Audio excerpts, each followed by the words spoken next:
أعوذ بالله من الشيطان الرجيم. بسم الله الرحمن الرحيم.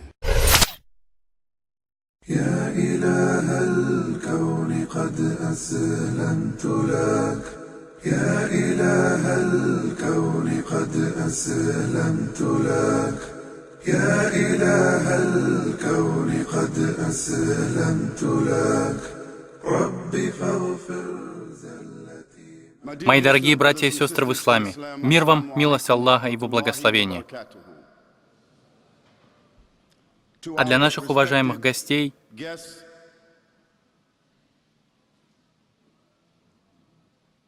и тем, кто пытается понять и размышляет над великой системой ислама, мы хотим сказать: мир тем, кто следует руководству.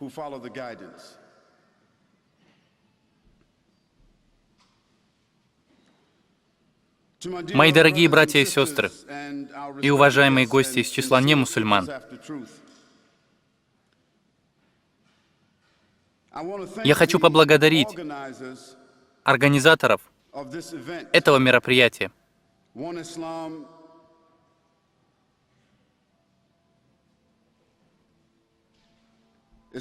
Islam Production, Islamic Media Studios и Global Islamic Youth Center. И все, кто поддерживает нас. Но больше всего я хотел бы поблагодарить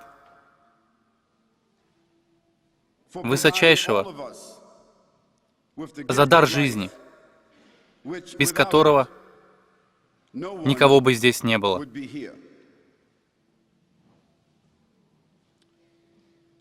Я осознаю, что на мне лежит ответственность призвать вас к истинному успеху в жизни. И в процессе этого я хочу выделить принцип, который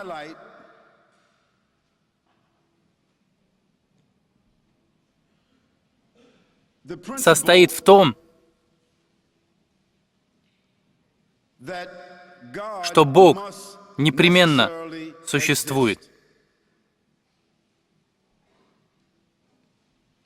А после этого, после раскрытия этого утверждения, того, что Бог непременно существует,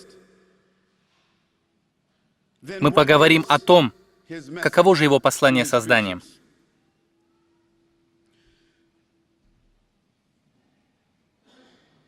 И эту тему мы должны связать с убеждением о том, что такое истинный успех в жизни. Так что запомните это ненадолго.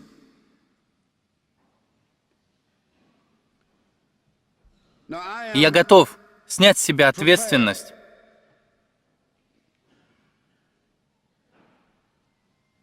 предлагая вам сегодня это утверждение. Однако вы, так же как и зрители, тоже ответственны.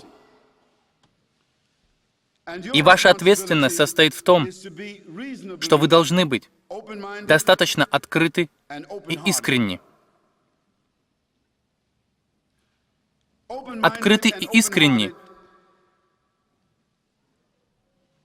в ваших рассуждениях над моим предложением. Вы согласитесь, и мы все согласимся с тем, что если перевернуть стакан и поставить его вверх дном, его нельзя будет наполнить. И поэтому каждый из нас должен перевернуть стакан нашей сознательности, стакан нашего умственного настроения дном к низу. В этом мире, полном предубеждений и предрассудков, иногда очень сложно принять вещи или идеи, с которыми ранее мы были незнакомы, особенно от личностей, от которых нас отвращали. И в этот вечер я хочу, чтобы вы расслабились и успокоились. Раскройте свое сознание, раскройте свои сердца для понимания истинного успеха. Спросите себя, что такое настоящий успех?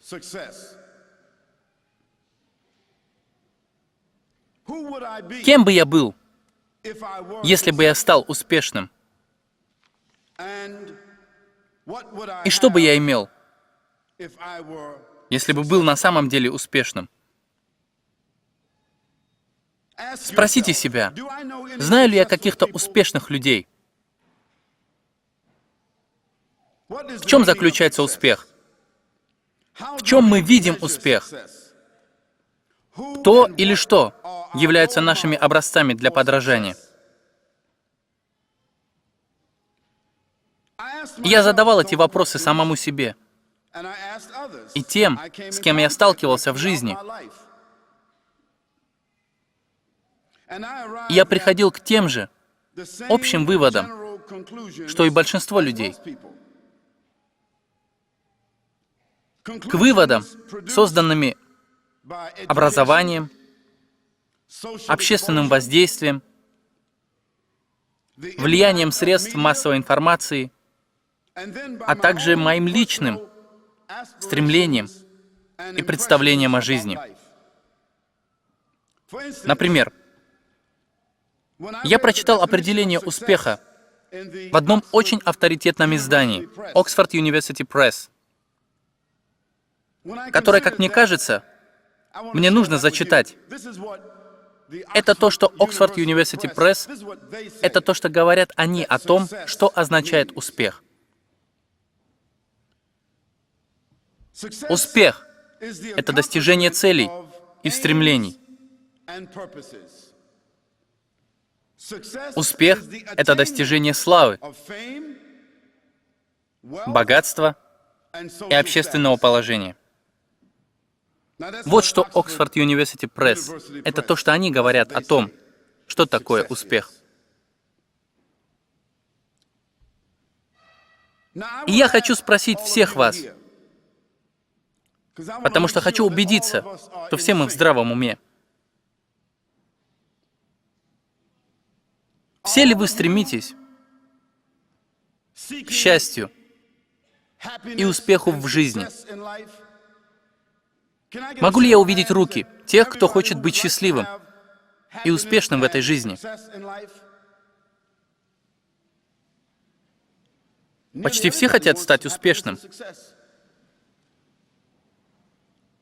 Некоторые люди не так уверены.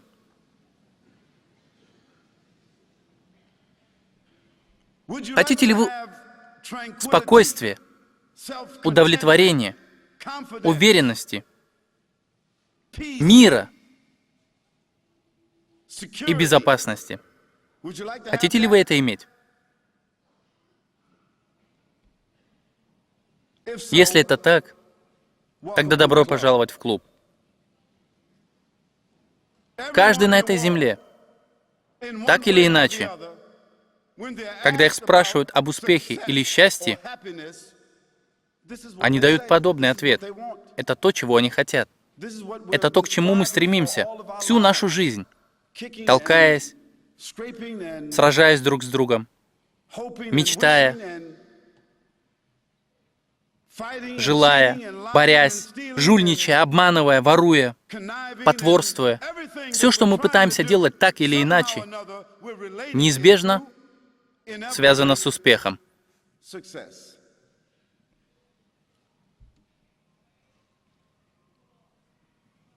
Верующие и неверующие, праведники и злодеи, каждый из них стремится к счастью и стремится к успеху.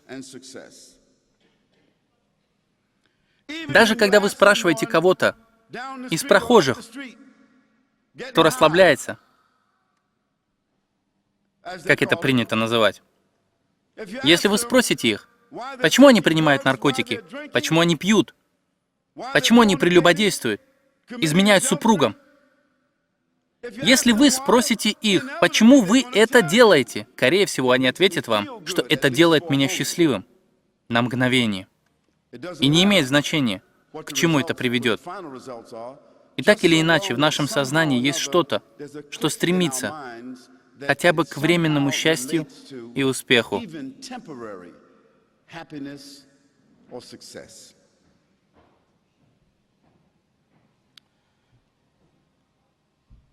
И, к сожалению, большинство людей следуют неверным путем к счастью и неверным путем к успеху. Хотя каждый стремится к счастью, огромной массы людей, подобно животным,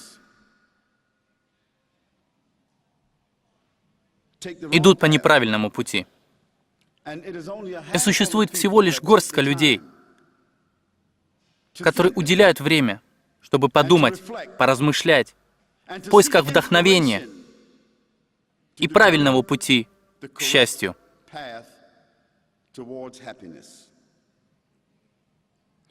И я всегда думал, что если у меня будет хорошее образование, это обеспечит меня хорошей работой и, следовательно, высоким положением в обществе. Этому меня учили. И из этого я сделал вывод, что люди, получившие лучшее образование, как врачи, или как, например, адвокаты, архитекторы и другие, должны быть самыми успешными людьми.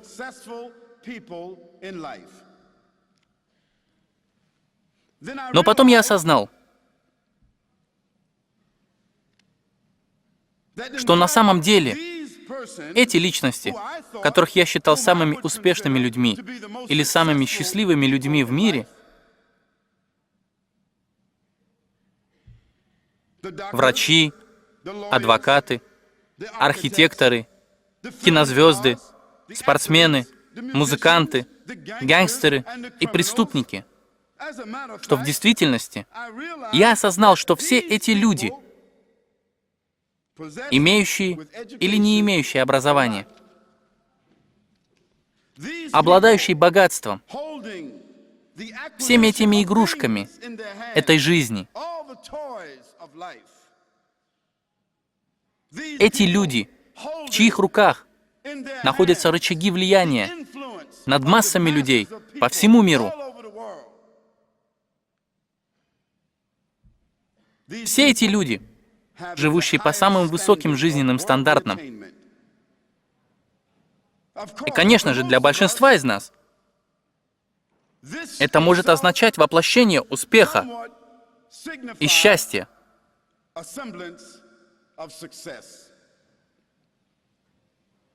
Но давайте подумаем на следующем.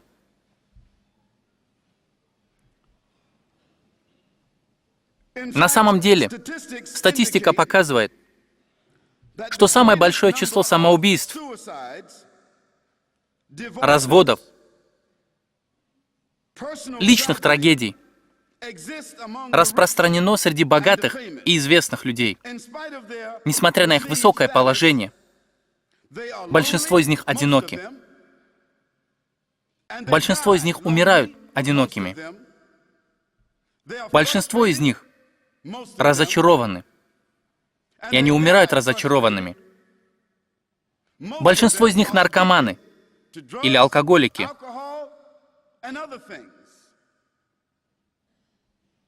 Большинство из них страдают множеством психологических расстройств и не способны поддерживать простейших взаимоотношений, не знают своих настоящих друзей и обычно умирают, переполненные горем и одинокими. И это те, кого вы и я, и большинство людей считают самыми успешными людьми на Земле.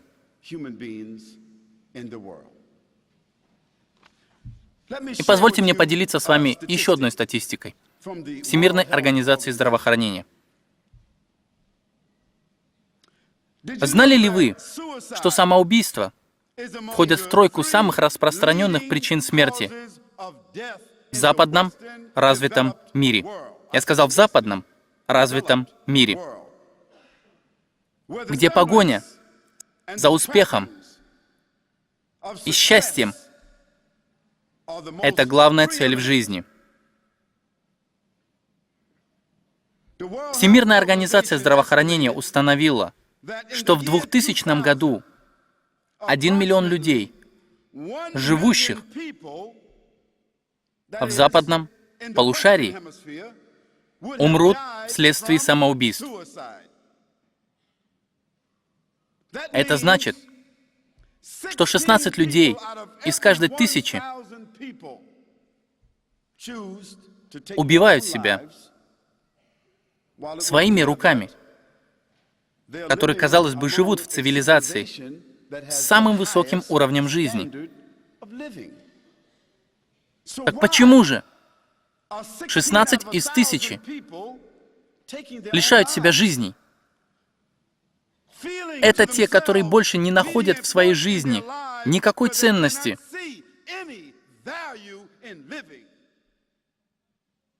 И это трагедия. Это грустно. Но это показательная статистика. Это значит, что 16 человек из 100 тысяч людей, или одна смерть, каждые 40 секунд. Каждые 40 секунд человек, живущий в западном полушарии, перерезает вены, прыгает с моста, принимает таблетки, перерезает себе горло, стреляет себе в голову или делает что-то другое, чтобы покончить с жизнью. И, возможно, они были самыми образованными людьми на Земле. Но Всемирная организация здравоохранения утверждает, что за последние 45 лет случаи самоубийств возросли на 60%, почти по всему миру. Это значит, что чем образованнее и цивилизованнее мы становимся, тем более мы становимся склонными к тому, чтобы лишить себя жизни или кого-то другого.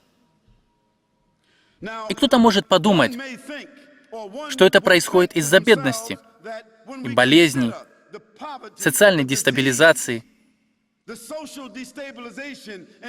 так называемых неразвитых странах. Мы думаем, что люди именно в этих странах совершают самоубийство. Но это не так. Эти люди находят выход из сложного положения, хотя они не образованы и не развиты. И в действительности, в бедных странах, в которых уровень жизни самый низкий, статистика говорит о том, что число самоубийств здесь намного ниже. И фактически, в странах, население которых считают террористами или фанатиками, экстремистами, жестокими людьми, единственное самоубийство в этих странах совершают те, которых называют террористами-смертниками. Хотя на самом деле они себя не называют террористами-смертниками. Они называют себя шахидами. И фактически, в частности, в мусульманском мире, я горжусь этой статистикой, что уровень самоубийств в мусульманских странах меньше 0,5% из тех 100 тысяч человек. Потому что для большинства мусульман, и я бы даже сказал почти для каждого мусульманина, никогда не стоит вопрос о самоубийстве.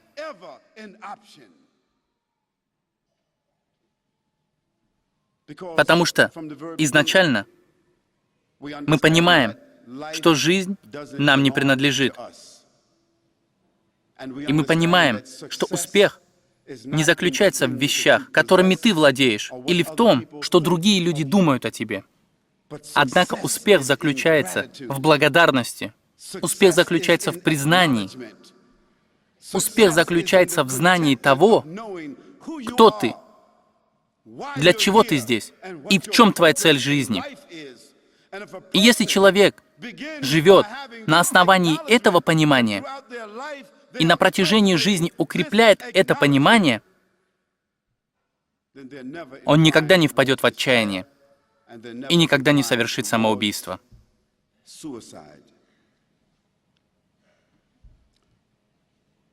И я спрашиваю вас, братья и сестры, действительно ли те вещи, которыми владеют люди, приносят им удовлетворение и душевное спокойствие? Приносит ли им контроль над людьми, покой и чувство удовлетворения? Ответ однозначно нет. Короли или королевы, правители или главы государств, все они обладают властью, все они обладают могуществом над своими подданными и гражданами, но в их жизни нет покоя, удовлетворения, душевного спокойствия и радости. Напротив, их жизни — это сочетание ежедневного стресса, борьбы за сохранение своего положения, озабоченности и предвкушения войны внутри своих стран или за их границами, паранойи и страха от соперников и противников. И едва кто-либо из них на протяжении истории, едва ли кто-то из королей и королев, правителей, глав государств, едва ли кто-нибудь из них за всю историю оставил после себя законодательство или руководство в качестве образца для подражания или свидетельства успеха. Нам достаточно просто взглянуть на жизни богатых и известных прошлого и настоящего, чтобы понять, что они не дают нам вдохновения для успеха. Я спрашиваю вас, почему же богатство и статус не приносят успеха или удовлетворения, определение которого дал Oxford University Press? Все это потому, что человек состоит из 5 частей, и каждая часть нашей сущности должна получить соответствующее питание и соответствующее развитие для удовлетворения и равновесия. Сущность человека состоит из 5 частей. Ваше и мое. У человека есть душа. Душа — это дух,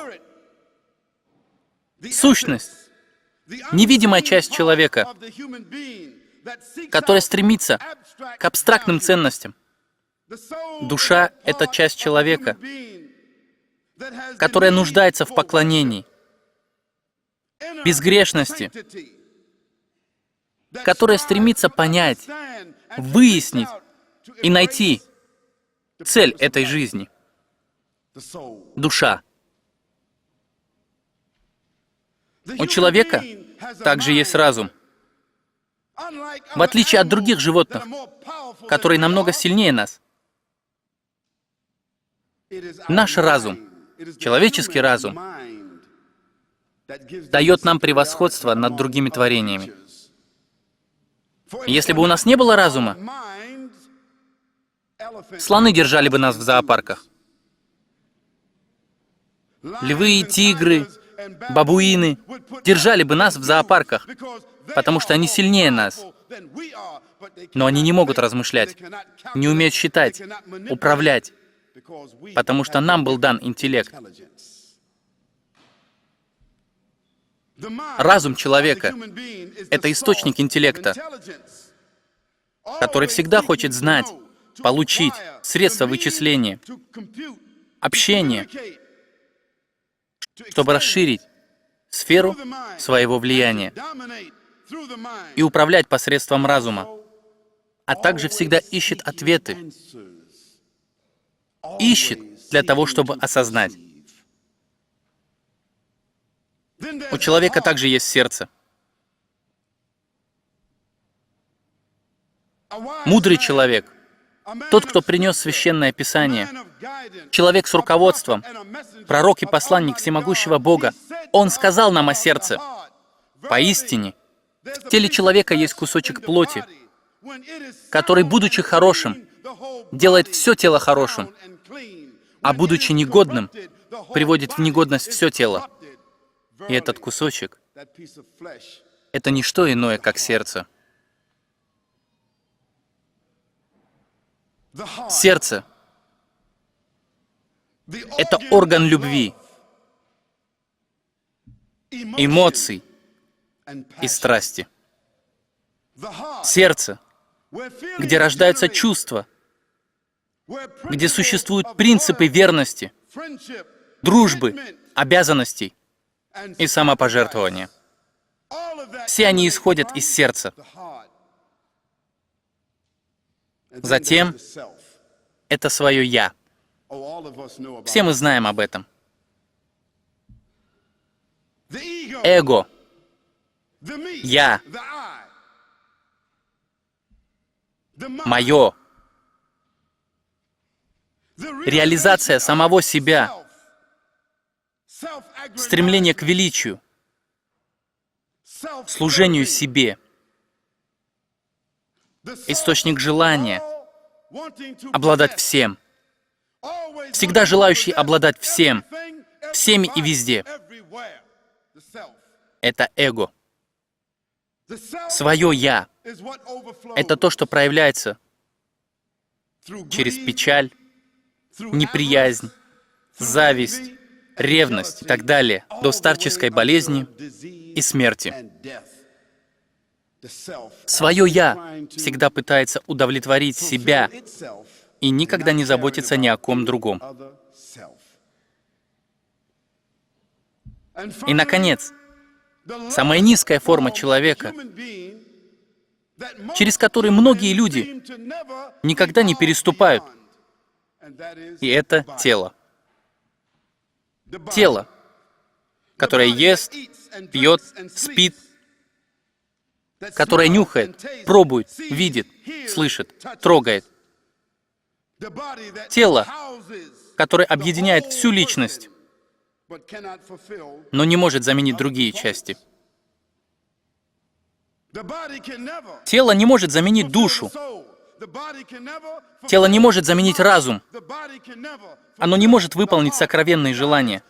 Тело не может подавить собственное «я». Оно всего лишь помещает в себе остальную часть личности. Но большинство из нас проживает жизнь только для того, чтобы кормить его. Тело — это самая низкая форма личности, но иногда к нему относятся как к самому важному и ценному. И поэтому люди, которые любят и ищут наслаждение, материалисты. Они никогда не получают больше, чем наслаждение тела. И именно поэтому все они живут в ожидании пятничного вечера. Они работают как собаки, как животные, воруя, мошенничая, работая до изнеможения, работая на 2 работах, только для того, чтобы купить машину, дом, одежду, сходить в дорогой ресторан, лечь с безобразной или красивой женщиной, лысым или инвалидом. Не имеет значения, лишь бы лечь с чем-то или с кем-то. Это тело. И так они живут от пятницы и до пятницы. От пятницы до пятницы, годы напролет. И однажды мы осознаем, что прожили таким образом 15 или 16 лет. И что же мы приобрели? Абсолютно ничего, что было бы похоже на счастье или успех. Человек, в отличие от других животных, нуждается в просвещении. Человек нуждается во вдохновении. Человек нуждается в руководстве. Он нуждается в духовной осведомленности. А тело — это всего лишь транспорт, который перевозит пассажиров, защищает их от неприятностей и доставляет их в пункт назначения. Собственное «я» — это водитель, который управляет транспортом и принимает решение повернуть, притормозить, разогнаться или остановиться. Разум — это навигатор, который напоминает и рассчитывает расстояние, необходимое топливо, направление, пункт назначения, условия и согласовывает все это для водителя. Все движущие силы. Сердце — это генератор. Это источник энергии. Сердце — это то, что связывает и поддерживает всех пассажиров. Сердце — это то, что связывает всех пассажиров тела с целью их путешествия. Но душа — вот настоящая цель путешествия.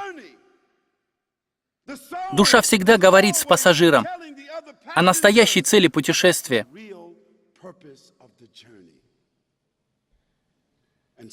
И иногда мы не хотим слышать то, что говорит нам душа. Душа напоминает нам в молодости о ее ограниченности, но мы не хотим слышать этого. В старости душа напоминает нам о нашей молодости, но мы не хотим этого слышать. Душа напоминает нам, когда мы в порядке, когда мы здоровы, сильны.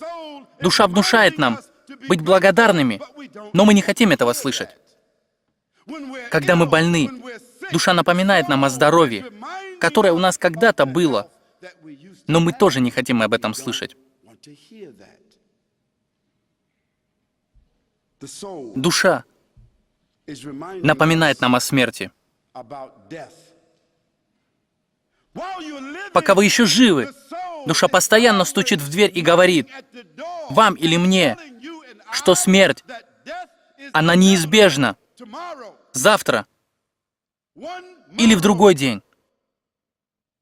Любой день может стать вашим последним.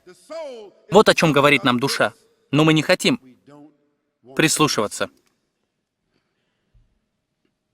Душа — это сознание, которое напоминает и направляет пассажиров. Душа всегда раздражает нас, говоря о своем происхождении, говоря о том, что все закончится, постоянно пытается объяснить нам разницу между настоящим и ненастоящим. Душа — это сверхъестественная сущность, которая связана с невидимыми частями, невидимыми стадиями рождения, невидимыми частями снов, невидимыми элементами видений И неизбежно она связана с невидимыми стадиями смерти. Душа — это то, что заходит в тело, которое после этого становится личностью. И если задуматься над ребенком, то на одной стадии это всего лишь кусок плоти,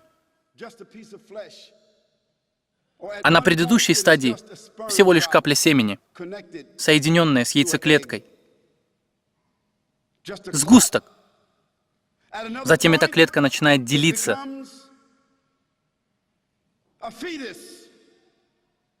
А на следующей стадии превращается в эмбрион. На другой стадии в него входит душа, и он становится личностью. Говорят, что когда ребенок находится в лоне матери, после 18 недель он становится личностью. Его сердце бьется. У него уже есть отпечатки пальцев. Его разум, его мозг функционирует. Его маленькие легкие дышат. Сформировались его пальцы на руках и ногах.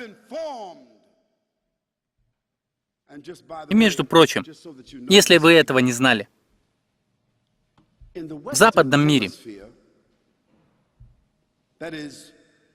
в который входят США, Канада, Великобритания, Европа, Австралия, 2300 маленьких детей убивают каждый день.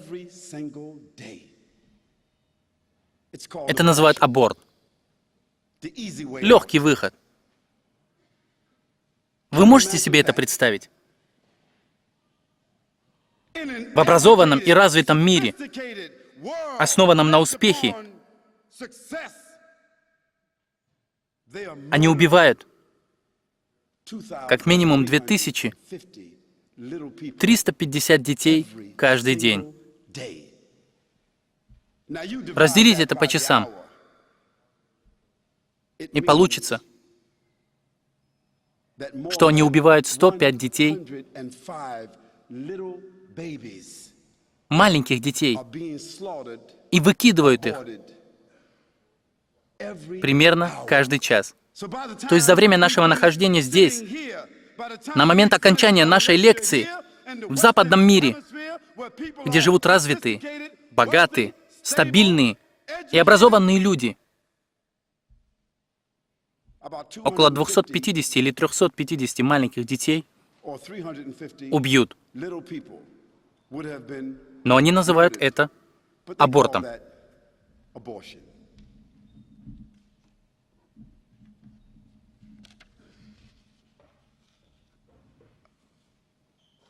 Сейчас это принято называть планированием семьи. Такое милое слово. Я даже не понимаю, как вы собираетесь планировать семьи, убивая их.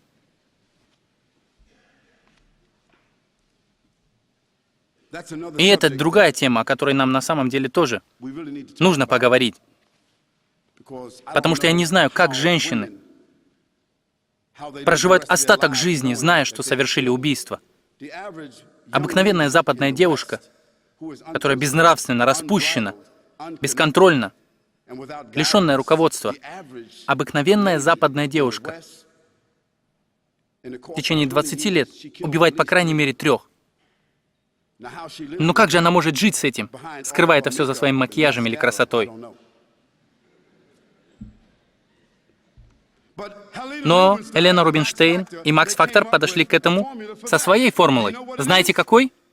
Они берут этих детей, убивают и смешивают их с макияжем. Так что вы не только убиваете своих детей, но также и размазываете их по своему лицу.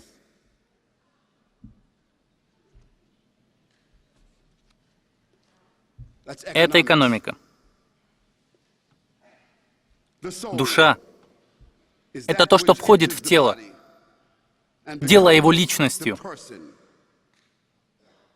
И душа — это то, что покидает тело, после чего о личности говорят, что она умерла.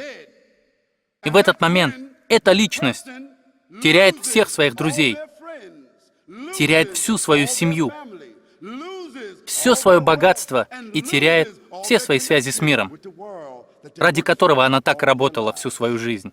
И знаете что? Не имеет значения, как сильно любили это тело. Через 2 часа те, кто любил его, вынесут это тело из дома. Потому что когда душа покидает тело, тело начинает неприятно пахнуть.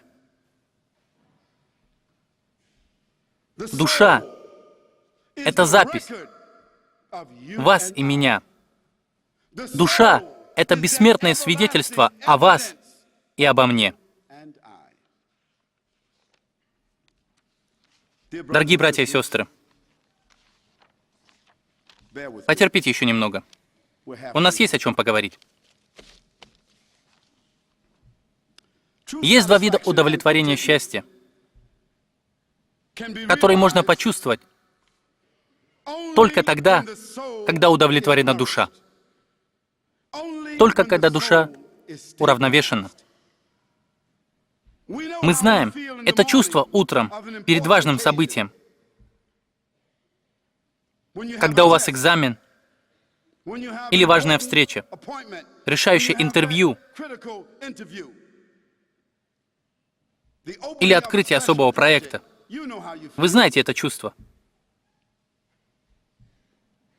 И если вы хорошо подготовились, вы спокойны и уверены.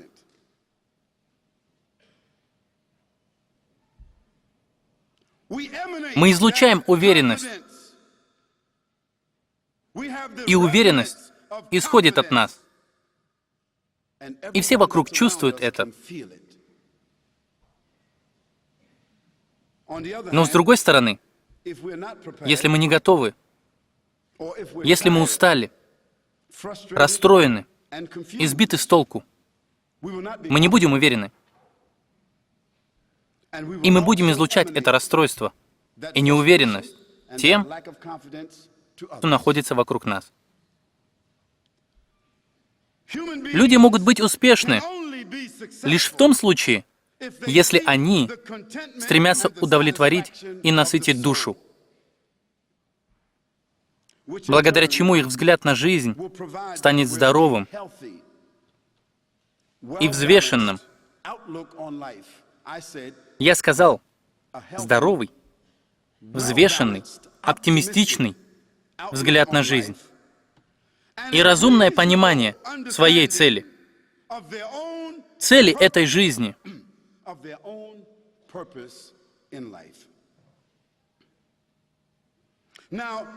И у цели жизни есть множество доказательств и признаков. У этой цели жизни есть исторические свидетельства и примеры.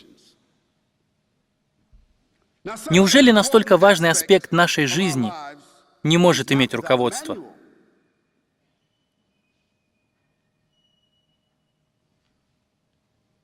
Должно существовать какое-то руководство для жизни, ко всем вещам, которые у нас есть, ко всем игрушкам, всем сложным инструментам, которыми мы пользуемся. Ко всем этим инструментам прилагается руководство. Когда вы покупаете часы, к ним прилагается руководство. Когда вы покупаете новую машину, к ней тоже прилагается руководство. Когда вы покупаете новый дом, даже к нему прилагается руководство. Новый компьютер, и с ним руководство. Когда у вас появляется жена или муж, к ним тоже прилагается руководство.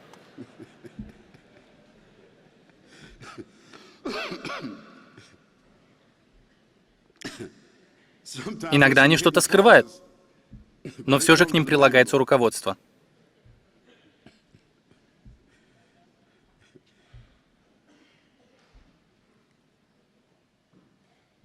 И недостаточно того, что руководство прилагается ко всему, что мы используем в жизни. Я что-то не так сделал?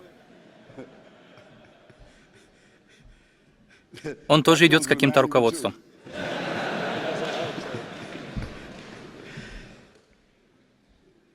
И недостаточно того, что руководство прилагается ко всему, что мы используем в жизни, но мы также рассчитываем на это. Мы не только рассчитываем на руководство, но также ожидаем гарантии.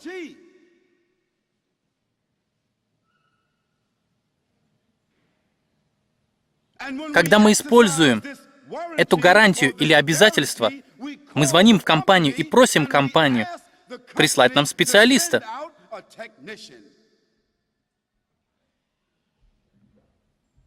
И таким образом, для всего, что представляет для нас ценность в жизни, мы ищем руководство, ищем гарантию, ищем специалиста, чтобы он объяснил нам или решил проблему, выявил неисправности или показал выход из сложившейся ситуации.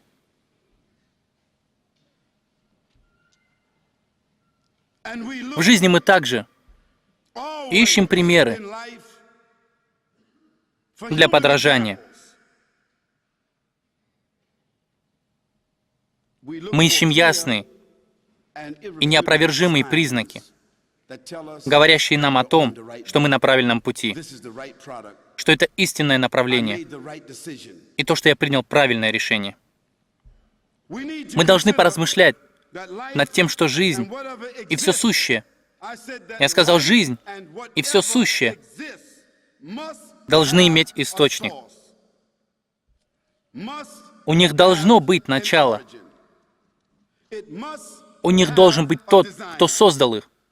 Этот великий разум, который согласовывает, поддерживает, устанавливает и безраздельно управляет. Что-то такое же простое, как вода, тоже должно иметь источник. Вы и я. Наше начало, часть нашего физического, биологического начала — это вода. Семя — это вода. Человек, строение тела — это вода.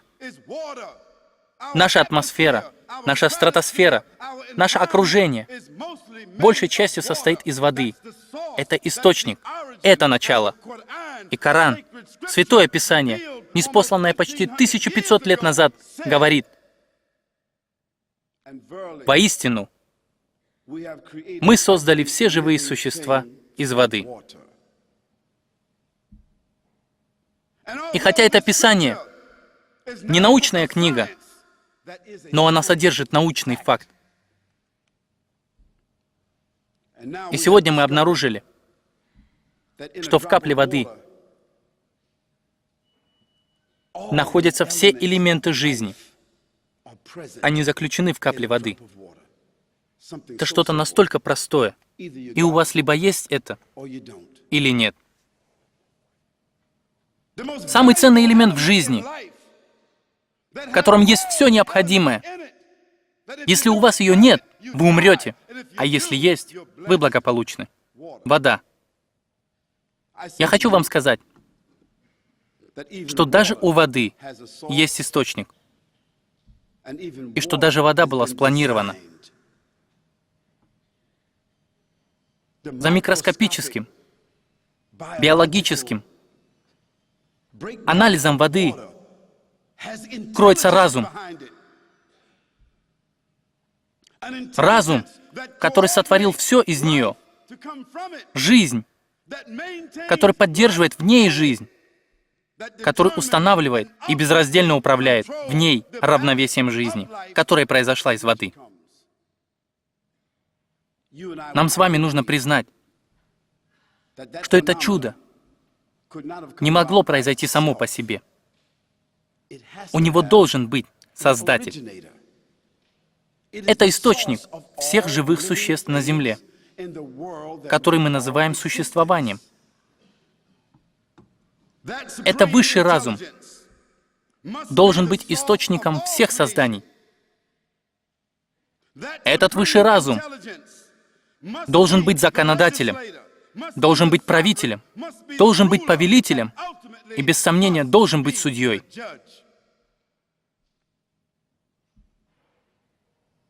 Назовите его Богом, назовите высочайшим, назовите милосердным, назовите Создателем, назовите началом, назовите силой, энергией или так, как вы хотите.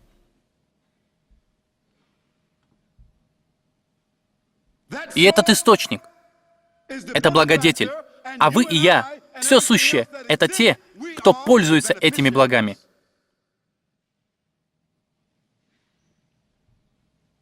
И если мы задумаемся над собой, как о получателях благ этого великолепного творения,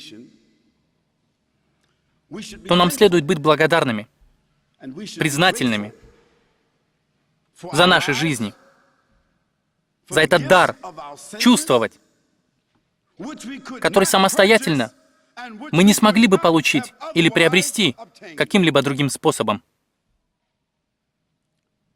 И позвольте мне выяснить, сколько образованных, неопределенных, развитых людей, находящихся здесь, хотят сказать, что они создали сами себя. Хоть кто-нибудь хочет встать и сказать? Кто-нибудь хочет встать и сказать: «Я создал сам себя», что только я одариваю благами себя, как и всех тех, кто находится здесь?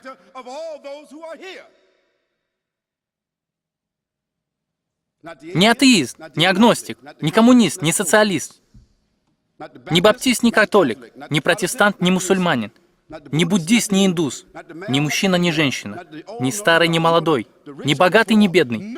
Никто не скажет этого. Потому что это самое нелепое, что можно сказать. И никто из нас не захотел бы поменять любое из своих чувств на какое-нибудь имущество. Никто не отдаст свое чувство обаяния за 100 тысяч фунтов. Никто не продаст свой вкус за 100 тысяч фунтов или за миллион. Никто не отдаст свое зрение своей матери или дочери. Никто не отдаст свое чувство осязания. Никто не отдаст свое сердце в обмен на деньги. Никто не отдаст свои почки. Во всяком случае, обе.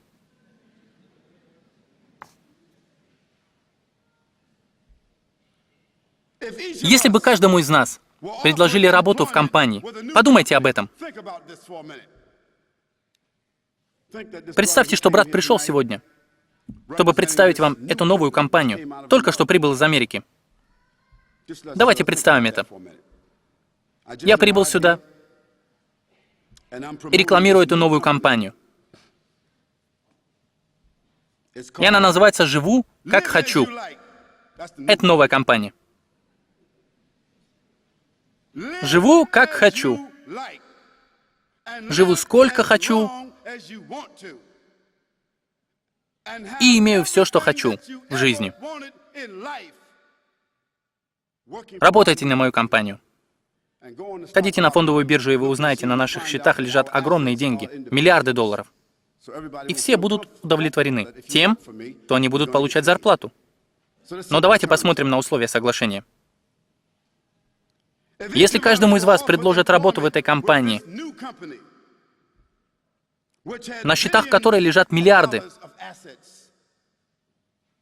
и она предъявляет очень простые требования к служащим, ее приготовили, чтобы нанять сегодня всех, кто находится в этом зале, прямо сейчас. Вам начнут платить, как только вы выйдете отсюда. Вам раздадут чеки. Звучит неплохо, да? Давайте поговорим об этой компании.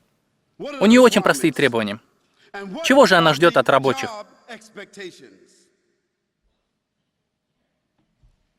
Во-первых, им будут платить $1000 в неделю.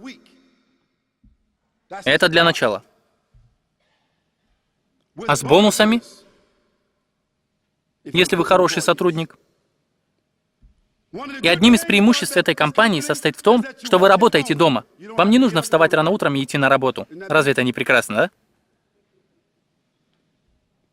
да? И с вашей зарплаты не взимаются налоги. Мы берем это на себя. Нет прямого руководства. Эта система основана на честности. И всего 3 или 4 условия полной занятости. Сколько людей еще думают, что это очень даже неплохая компания? Сколько людей? Вот я, например, все еще так думаю. Неплохая компания, правда ведь? Вы ведь думаете, что это уловка, так? Да нет в этом никакого подвоха. Давайте поговорим об условиях. И условия для принятия на работу в эту компанию приблизительно следующие. Быть честным, порядочным и чистым. Это первое, о чем вас спросят. Являетесь ли вы чистым? Будете ли вы порядочными? Будете ли вы честными? Что вы скажете? А? Да, конечно, буду. Так ответит большинство из вас. Вы можете не сказать этого работодателю, но именно это вы будете иметь в виду. Да, вы правы, конечно, я буду именно таким. Я дома? Конечно же, я буду чистым. Конечно же, я буду пристойным. Конечно же, я буду честным. У меня не будет прямого руководства. Мне не нужно будет никуда идти или ехать. Мне не нужно будет одеваться на работу, садиться за руль и ехать на нее. И мне будут платить. Везде. Без заявления о приеме на работу. Конечно же, я буду честным, порядочным и чистым. А если я не такой, то я научусь быть чистым, порядочным и честным. Так, какое же второе условие? Второе условие состоит в том, что вы должны читать и понимать руководство этой компании. Очень простое руководство. И вам также нужно стремиться подчиняться представителю этой компании и следовать основным нормам поведения и морали, что говорило бы о вашей преданности этой компании.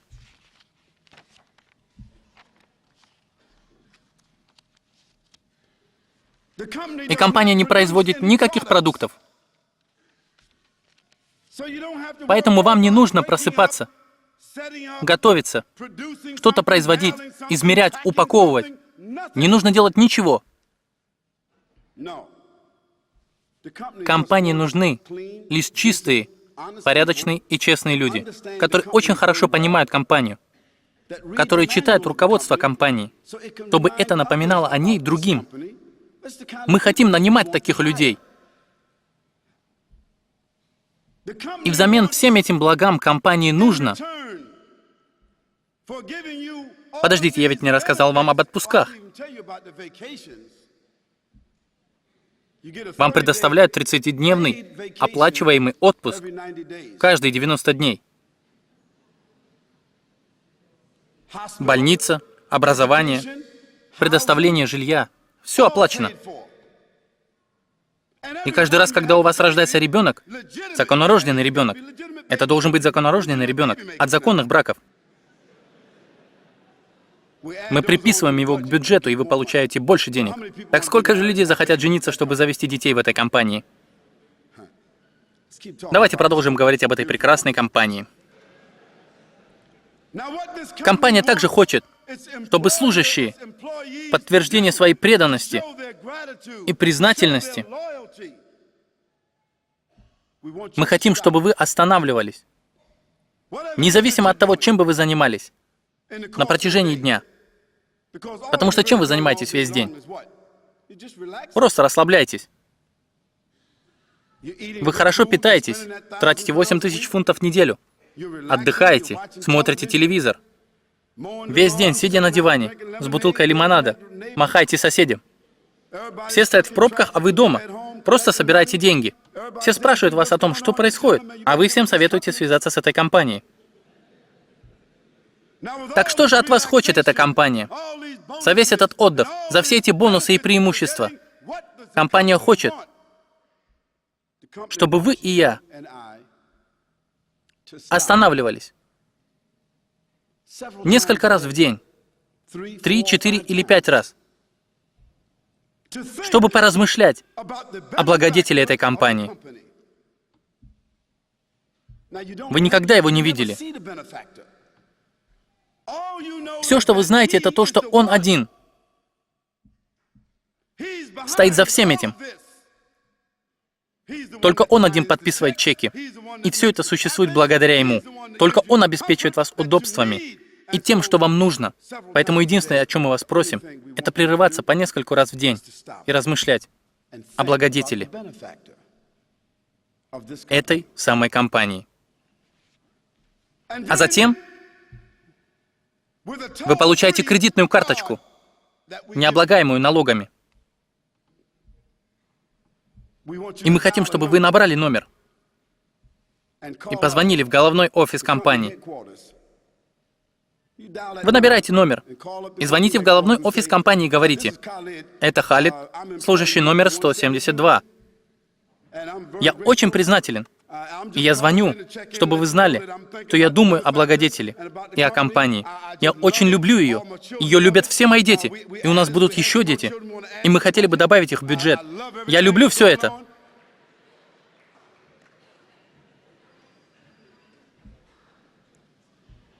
И после этого звонка моя благодарность и преданность, приверженность этой компании записывается и регистрируется на повестке дня. Неужели вы думаете, что они просят слишком много? Скажите мне, если бы существовала такая компания, неужели это было бы слишком многим?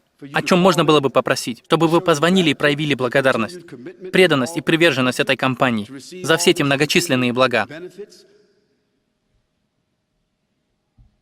Эта компания также хочет, чтобы вы заботились не только о себе.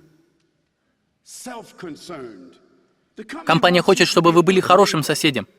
Она хочет, чтобы вы жили в гармонии с другими людьми, чтобы вы стали примером для подражания. Компания хочет, чтобы вы придерживались семейных ценностей. Компания хочет, чтобы вы показывали соседям свою порядочность. Она хочет, чтобы вы взаимодействовали со своими коллегами, независимо от их происхождения. Компания также хочет, чтобы вы были хорошим человеком, чтобы люди, проходящие мимо вашего дома и просящие еды и питья, потому что у них нет такой работы, как ваша, получили это. Компания хочет, чтобы вы были щедрым. Компания хочет, чтобы вы и я работали искренне, осознавали и мирно сосуществовали со всеми людьми. И, наконец, эта компания хочет, чтобы вы готовили себя, находились в готовности к непредвиденному экзамену. То есть в любое время могут прийти представители компании и проверить ваш дом. Могут прийти и проверить вас, ваши счета, все уравновесить. Компания может прийти в любое время и проверить выполнение всех ваших обязанностей. Поэтому эта компания хочет, чтобы у вас всегда все было в порядке. Для этого компания тратит все эти деньги, вкладывает их в вас, чтобы вы стали примерными служащими. Компания хочет, чтобы вы и я готовились в ожидании этого экзамена, времени согласия, заключения счетов наших поступков и поведения с целью обновления и продолжения нашего контракта.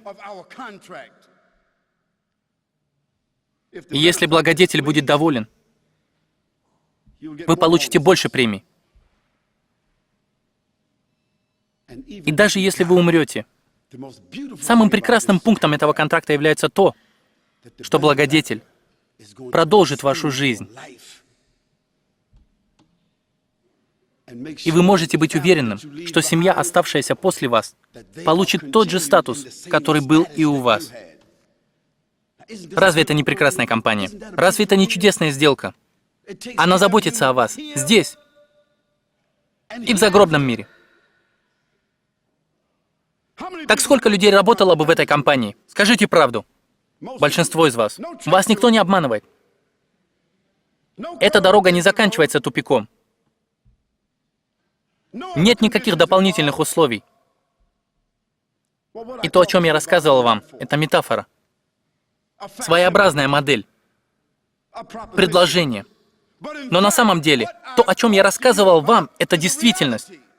Вы получили больше того, о чем я вам рассказывал только что. Вы получили больше всего этого.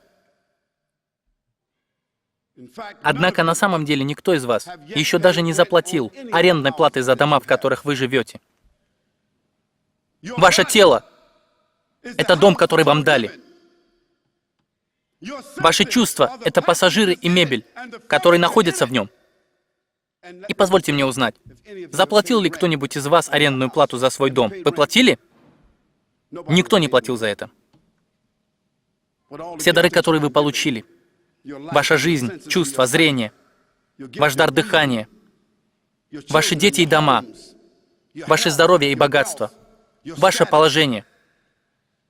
Благодетель одарил вас всем этим, и вы ни за что не платили. И все это происходит даже без ваших просьб.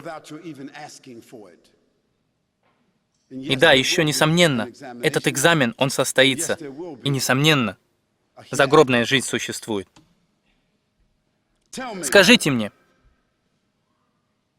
являются ли эти требования, которые предъявляет благодетель компании, к вам и ко мне, необоснованными? Мне так не кажется. И является ли это разумным предложением, ведущим к личному и общественному успеху? И это то, к чему мы все стремимся. Разумно ли это предложение? По существу, это и есть та самая формула жизненного успеха. Быть благодарным человеком, который получает все эти блага. Быть достойным, законопослушным и честным. Стремиться размышлять, осознавать и поклоняться. Жить в гармонии с другими людьми, с ответственностью и честностью, с пониманием и придерживаться законов морали. Стремиться и готовиться к смерти. Это цель жизни. И это формула успеха. Вы можете спросить, почему вообще так необходимо признавать или поклоняться Создателю, или знать о Боге и подчиняться Ему? Я отвечу вам так. Насколько психологически важно для личностей, вас и меня, знать своих родителей? Психологи ответят вам, что для человека чрезвычайно важно знать своих родителей. Даже если они выросли сиротами и получили все, положение в обществе, образование и все блага жизни, все равно эти люди будут желать узнать, кем были их родители. Насколько важно для личности понимать свое прошлое и планировать свое будущее. Насколько важно для ребенка проявлять уважение и благодарность к своим родителям. Какие родители будут ценить тех детей, которые выросли и стали плевать им в лицо, не уважая их, не слушаясь их, пренебрегая всеми ценностями, которые дали им родители? Будут ли они и дальше любить их? Насколько важным и решающим для человека, для гражданина страны является приверженность и честь к их стране? Каждый из вас согласится, что все это необходимо. Несомненно, Все люди согласятся, что все мы зависимы. И никто не способен создать себя. И никто не способен удовлетворить свои основные потребности самостоятельно. Люди полагаются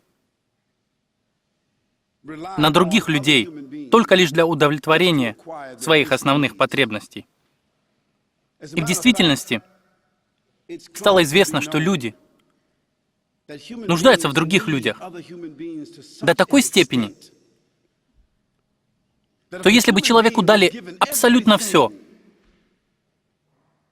но за это заперли бы его в комнате, в его собственном доме, который был бы окружен тысячами акров земли, с вещами, которые есть у других людей,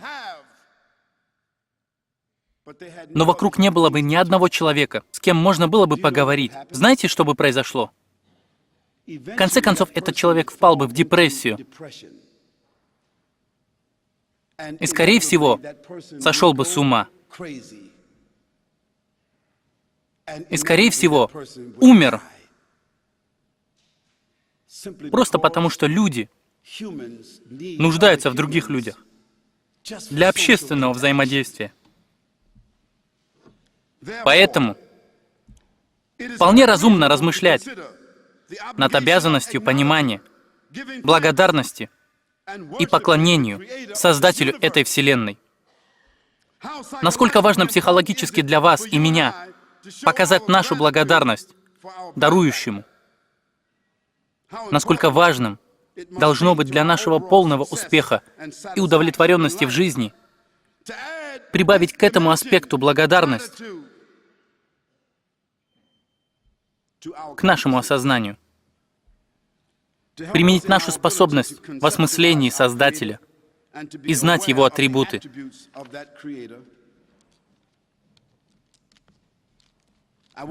Я хочу, чтобы вы задумались над одним из стихов Священного Писания, Корана, в котором сказано: «Во имя Аллаха, милостивого и милосердного». Задумайтесь и потерпите. Наше путешествие почти подошло к концу. Святое Писание, Коран, говорит: Аллаху ла илаха илля хуаль хайюл кайюм. Аллах, всемогущий Создатель, которому принадлежат небеса и земля.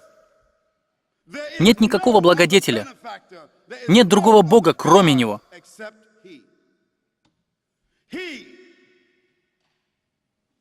Он, дарующий жизнь,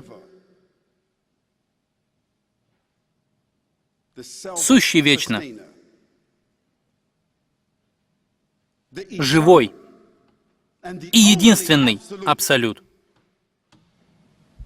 لا تأخذه سنة ولا نوم.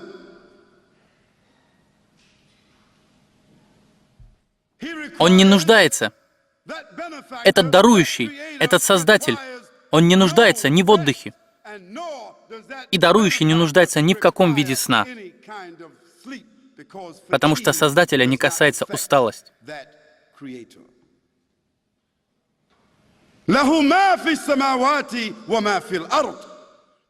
Все, что находится на небесах и на земле, будто видимое или невидимое, внезапное, явное, скрытое, маленькое,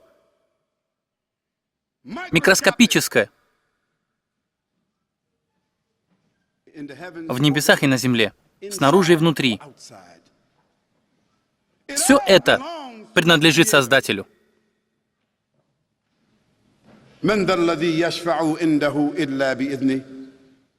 Кто? Кто из созданий? Кто же из созданий? Людей, джиннов, ангелов или животных? Кто заступится перед Ним? Не иначе, как по Его воле. Кто сможет достигнуть чего-то без Его соизволения?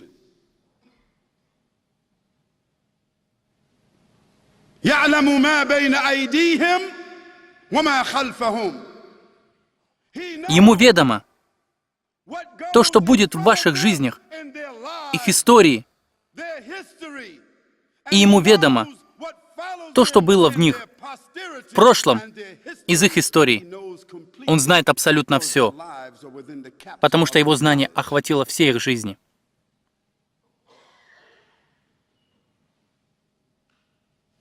ولا يحيطون بشيء من علمه إلا بما شاء. И они никогда, эти создания, люди, обладающие разумом, не в состоянии что-то ухватить, постигнуть или получить знания, кроме как по Его воле.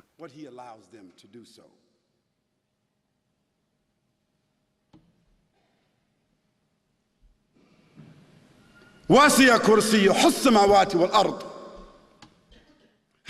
Его трон, как подобает Его величию, объемлет небеса и землю, объемлет воду, галактики и не подчиняется законам времени и пространства. ولا يعوده حفظهما وهو العلي العظيم. Его не постигает усталость, у него ничего не уменьшается. И если Он даст всем людям то, о чем они просят, это нисколько не уменьшит Его богатство. И не тяготит Его охрана небес и земли, потому что Он управляет и поддерживает их по своей воле.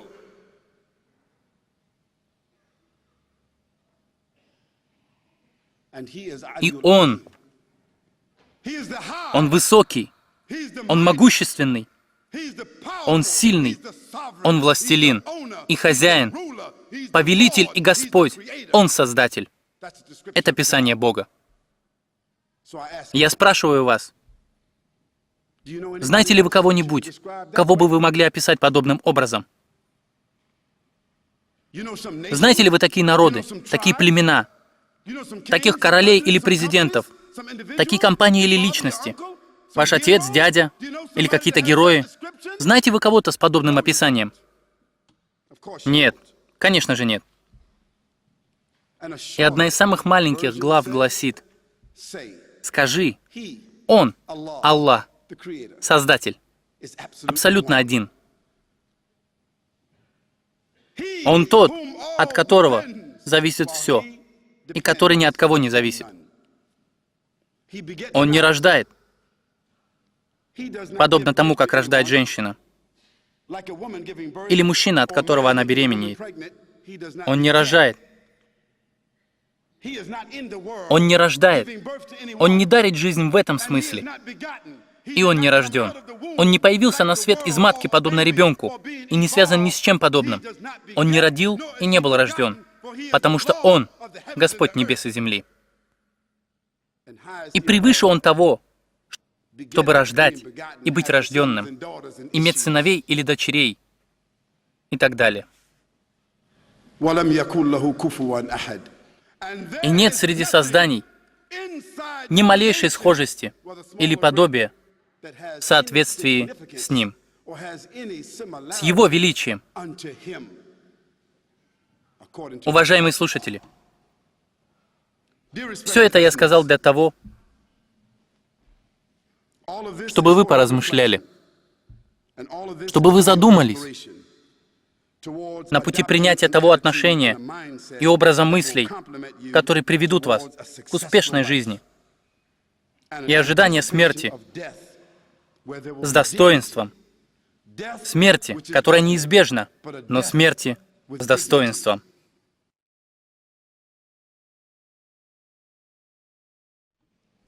Так, позвольте мне сначала ответить на это. Я не уверен, что ваш друг мусульманин.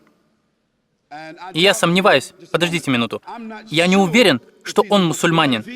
Если он им является, в чем я лично очень сомневаюсь, что он знает Коран хорошо, потому что вы не сможете выступать судьей в этом. Вы не можете быть при этом судьей, так как вы не знакомы с Кораном. И он, будучи вашим другом, говоря, что знает Коран, мог повести вас в любом направлении. Но без сомнения, ни один мусульманин, обладающий хотя бы каким-нибудь знанием Корана, не может сказать, что если бы Аллах или Всемогущий Бог захотел сына, он мог бы его родить. Потому что Коран ясно говорит, что Аллах, свят Он велик, запрещает это для себя. И это самое отвратительное, о чем может подумать человек, что Всемогущий Бог приобрел качество творений. Это несовместимо с Создателем. С точки зрения Корана, который я прочитал для вас. Это Коран. Я процитировал это для вас. Не обязательно как друг, но как мусульманин. Вот что Коран говорит относительно вашего вопроса. Скажи, Он Создатель, абсолютно единственный. Единственный, от которого зависят все, в то время как Он не зависит ни от кого. Он не родил и не был рожден. И нет никого среди созданий, равных Ему. Это отрицает несколько вещей. Во-первых, если Он абсолютно один, это не означает, что Он номер один. Он един над созданиями. Один единственный Бог, неразделенный, не имеющий семьи, не скованный границами, без советников, адвокатов, без бухгалтера, без компании, без множества богов, которые сидят рядом с Ним, без матери и отца, без дочери и сына, без родственных богов. Единственный Бог. Один Бог. Об этом Бог говорил всегда. И об этом говорил Иисус. Величайшая заповедь — это первая заповедь. «Слушай, о Израиль, Господь, Бог наш, Бог единый. И у меня нет других богов наряду с Ним. И я не поклоняюсь ничему, ни в небесах, ни на земле, никаким могилам и образом, на небесах и на земле, ни в глубинах морей». И об этом говорит Коран, о положении Бога. И давайте оставим вашего друга с его некорректными знаниями Корана и арабского языка, и оставим ваши с ним отношения и ваше явное незнание Корана. Нет, Всемогущий никогда не говорил, что у него есть сын, семья или дочь. Как и Иисус не говорил, «Я Бог», или «Поклоняйтесь мне», или «Я сын Бога», единственный и уникальный. Да, в Библии Авраам был назван Божьим сыном. Исаия был также назван сыном Божьим. Давид был назван сыном Божьим. И на самом деле все мы, хорошие и набожные люди, также можем называться сыновьями и дочерьми Божьими. Но это всего лишь образное выражение. Это метафора. Это не значит, что Бог — это Отец, оплодотворивший женщину посредством семени, в результате чего у него родился сын. Это вероубеждение многобожников. Это вероубеждение идолопоклонников. В это верили римляне. И это приняла церковь. Но никто никогда не говорил, ни один пророк не говорил. И да будет благословен Иисус Христос и отдален от подобного богохульства. Таким образом, мой ответ вам и вашему другу, который заявляет, что он знает Коран, что этого никак не может быть. Но мы можем поговорить об этом немного, если хотите. Хорошо?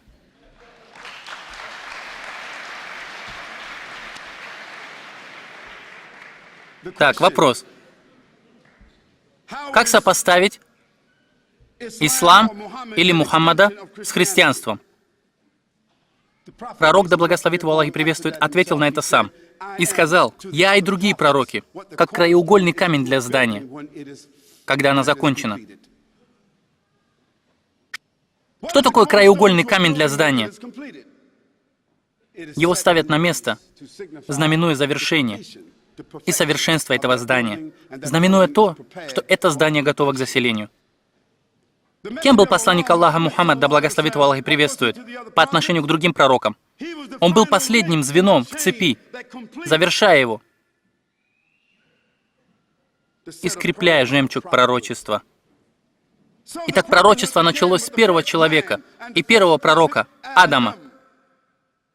Все эти пророки были выделены всемогущим Богом, призывавших людей к Богу, призывая их к добрым поступкам, приходя к людям в их время, говоря на их языке, обращаясь к ним одинаково: «О мой народ, подчинитесь всемогущему Богу и поклоняйтесь только всемогущему Богу и совершайте добрые дела». Это говорил Авраам, это говорил Моисей, Давид, это говорил Соломон, Иоанн Креститель, Иисус Христос, и это говорил Мухаммад, да благословит его Аллах и приветствует.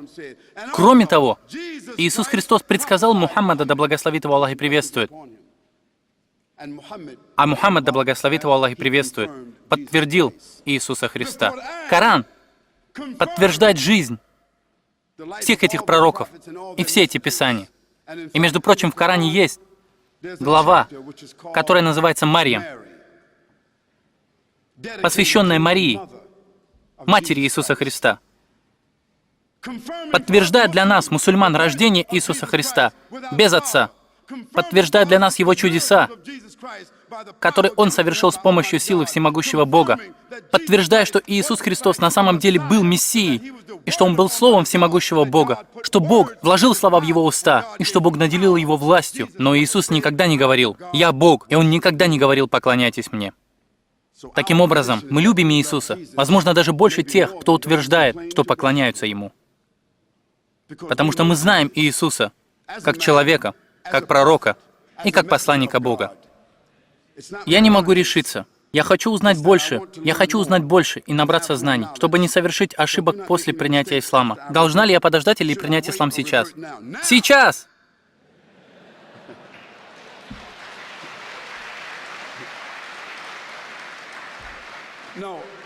Вы знаете, говоря искренне, братья и сестры, все, что приносит пользу в вашу жизнь, все, что бывает полезным в вашей жизни, важно для вас. Не откладывайте это, не обманывайтесь тем, что завтрашний день обязательно наступит, так как младенцы умирают, молодые умирают, красивые люди умирают, хорошие и плохие люди умирают. Не затягивайтесь тем, чтобы изменить свое время. Если вы думали, что направляетесь на север, и после прохождения сотни миль вы выяснили, что направлялись на юг, будете ли вы идти еще пару миль? Нет, не будете. Потому что вы знаете, что даже если вы развернетесь, вы все равно находитесь на 200 миль дальше от пункта назначения. 100 миль неверного пути и 100 миль, чтобы достигнуть места назначения. Правильно? Если бы у меня для вас были деньги, и мы объявили, что вы выиграли приз, а потом спросили вас, хотите вы забрать этот приз прямо сейчас или чуть позже, что бы вы ответили? Если вы умны, вы скажете прямо сейчас. Итак, мой ответ вам, со всей честностью и искренностью, если вы хотите изменить свое сердце, свое мнение, свое направление, и хотите вернуться к своей природной склонности служения Творцу, сделайте это прямо сейчас. Если я говорю, чтобы вы сделали это сейчас, вам не нужно становиться перед людьми. Это не обязательно. Но перед тем, как мы покинем сегодня это место, мы поможем вам с этим, иншаллах. Так, я ложу этот листок вот сюда. Следующий вопрос.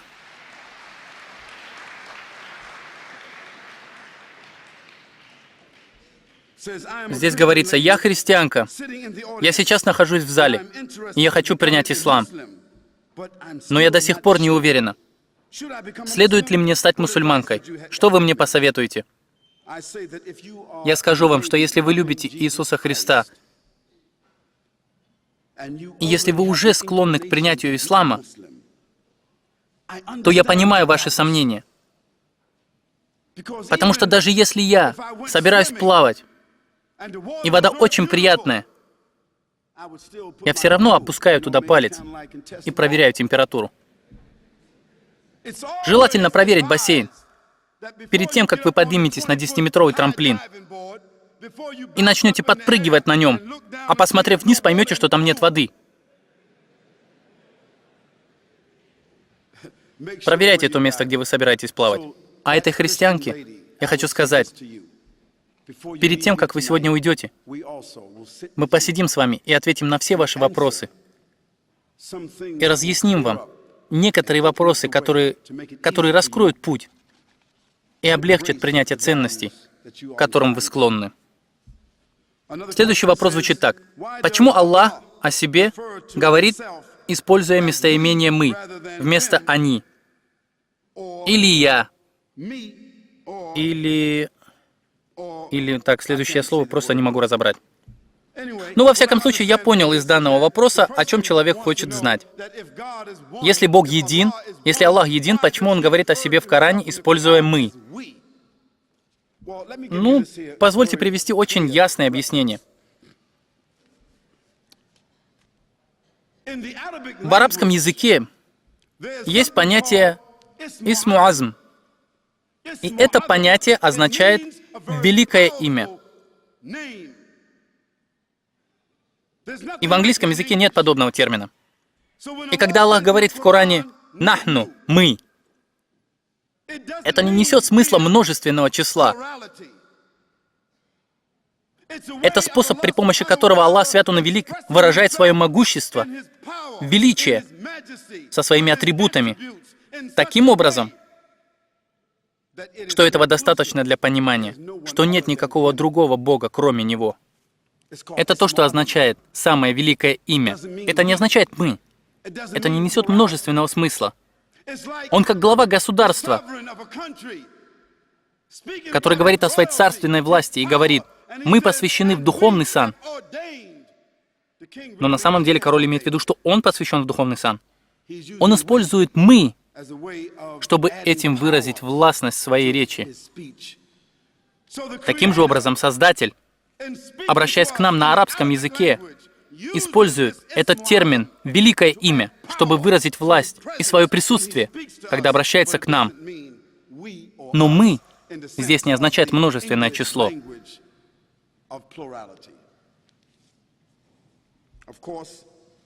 И, конечно же, те из вас, кто не разговаривает на арабском языке, должны довериться мне в этой интерпретации. Так, в следующем вопросе человек спрашивает: если Моисей, Иисус и Мухаммад — посланники Аллаха, почему тогда иудеи не следуют за Моисеем, а христиане не следуют за Иисусом? Ну, тот факт, что Моисей, Иисус и Мухаммад являются посланниками Аллаха, не имеет никакого отношения к неспособности тех, кто думает, что они следуют их пути, совершать это должным образом. Тот факт, что вы и я не являемся хорошими гражданами, не изменяет и не удаляет, не отменяет и не лишает прав на подлинность этого правительства. Послание, Писание, система жизни, которой Моисей, Иисус и Мухаммад, да благословит и приветствует Аллах их всех, принесли с собой, были от Создателя, от Высочайшего, а те мусульмане, или представители иудаизма, или христиане, которые не могут представлять свою религию и не способны уважать друг друга, не являются основанием, чтобы оклеветать эту религию и конфликтовать с ней.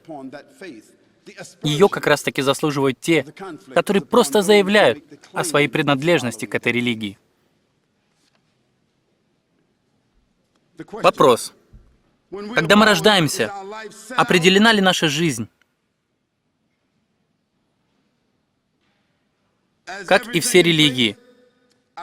Я не совсем до конца понял вопрос, но как я думаю, что этот человек хочет знать, когда мы рождаемся, установлены ли для нас законы религии. Вы знаете, в арабском языке существует понятие фитра, естество. Произнесите это, скажите «фитра». В арабском языке слово «фитра» означает «природная предрасположенность». Это значит, что когда ребенок рождается, у него есть природная предрасположенность. Он уже расположен чувствовать лоно материнского тела. Он уже расположен к поиску материнской груди. Он уже расположен к подчинению. Он уже расположен к зависимости. Он невинный. Он рождается на свет с природной предрасположенностью подчинению и зависимостью. Таким Бог создал ребенка. Все мы, как об этом сказал пророк, да благословит его Аллах и приветствует, что все мы родились с природной предрасположенностью к подчинению и покорению себя перед нашим Создателем. Ни один из нас не родился непокорным Богу. Ни один из нас не родился отрицающим Бога, как никто из нас не родился отрицающим своих родителей и непокорным перед ними. Нет, все мы родились подчиненными им.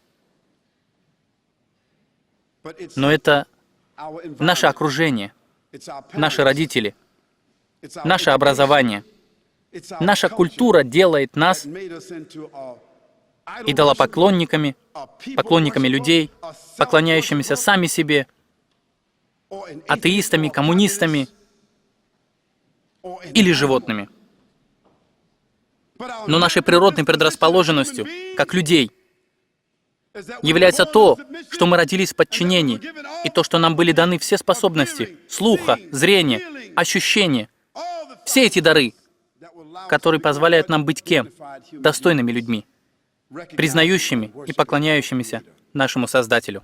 Вопросы веры подобны дорожной карте, и нам была дана эта карта. Следующий вопрос. Не лучше ли сделать аборт для сохранения умственного и душевного равновесия матери в случаях изнасилования или развода с целью не допустить появления ребенка, растущего без отца? Ну, знаете, нам, наверное, лучше было бы спросить это у ребенка. Выберет ли он жизнь или выберет смерть? Просто потому, что он результат инцеста или изнасилования. Это вопрос морали. И я хочу вам сказать, что да, в нем есть некоторая обоснованность. Даже у мусульман есть проблема изнасилования, которые требуют решения. Есть вопросы детей, рожденных в результате инцеста. Эти вопросы существуют. Но к ним мы относимся как к исключениям. Всего один из 7000 абортов случается по причине изнасилования или инцеста. А остальные 6990 абортов происходят в результате выбора, потому что людям не хватает смелости жить с выбором, который они когда-то сделали, так как они не хотят оставлять никаких свидетельств о своем выборе. Они убивают его. И так как они не видят этот маленький плод, который они режут на 20 маленьких частей, так же, как они не видят и этот маленький плод, его кладут в жир, в горячий жир, насыщенный кислотой. Так как они не видят этого, как они его выкидывают и забывают о нем, они просто убивают его и продолжают жить дальше. Нет. Мы говорим, что это неэтично. Мы говорим, что это современное убийство, и оно остается убийством. Убийством маленьких людей. То же, что и убийство больших людей. Убийство — это убийство. И что делает его еще худшим? Так это то, что убитые являются невинными. Это наша позиция. Мы, мусульмане, за жизнь. Мы не оправдываемся за это.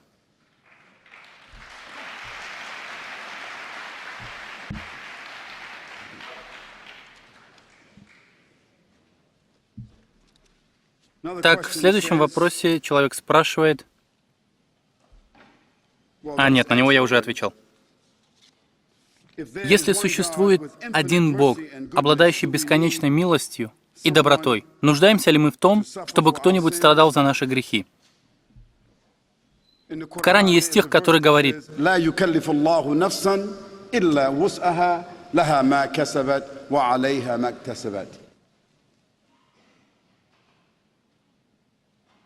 Аллах свят Он и велик, Создатель небес и земли, не возложил ни на одного из нас бремени другого человека, страдания за грехи другого человека. И это нелепо, абсурдно, является богохульством с нашей стороны говорить что-то об Иисусе Христе, чего мы не имеем права говорить.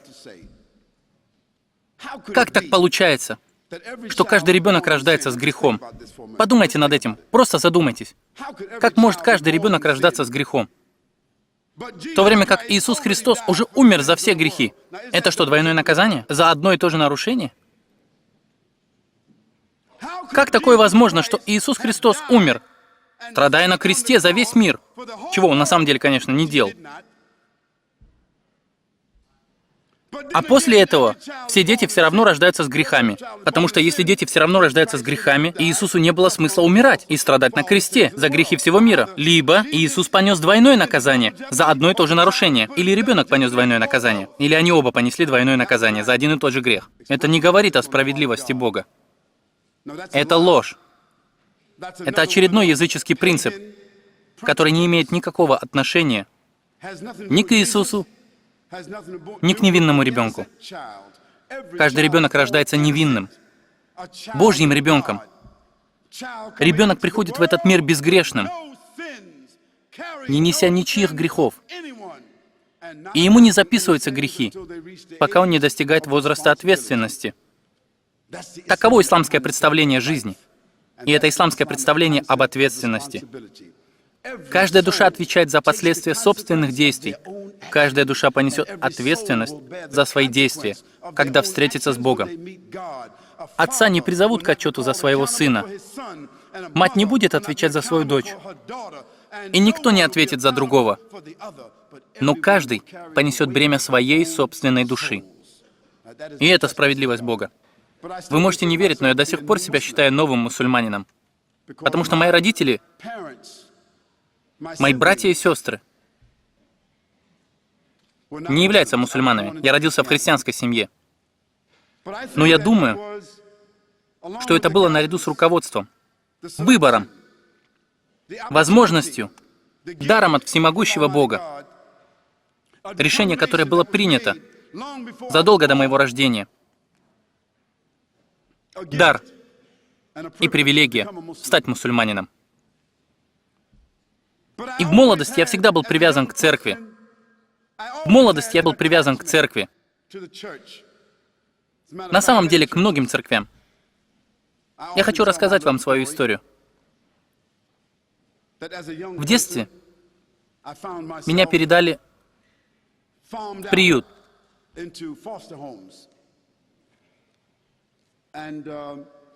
И моя мать в этом не виновата. То есть я не был сиротой. Но так работает система. Система социального обслуживания. Когда у матери возникают какие-то трудности со своими детьми, система социального обслуживания передает их в другую семью. И все на этом зарабатывают деньги. Таким образом, я сменил 4, 5 или 6 разных приютов. И до того, как мне исполнилось 15 лет, я уже прошел через протестантскую церковь, епископальную, методистскую, баптистскую, пятидесятников. А перед службой в армии я успел попробовать и католицизм. И до 17 лет у меня была целая радуга христианства.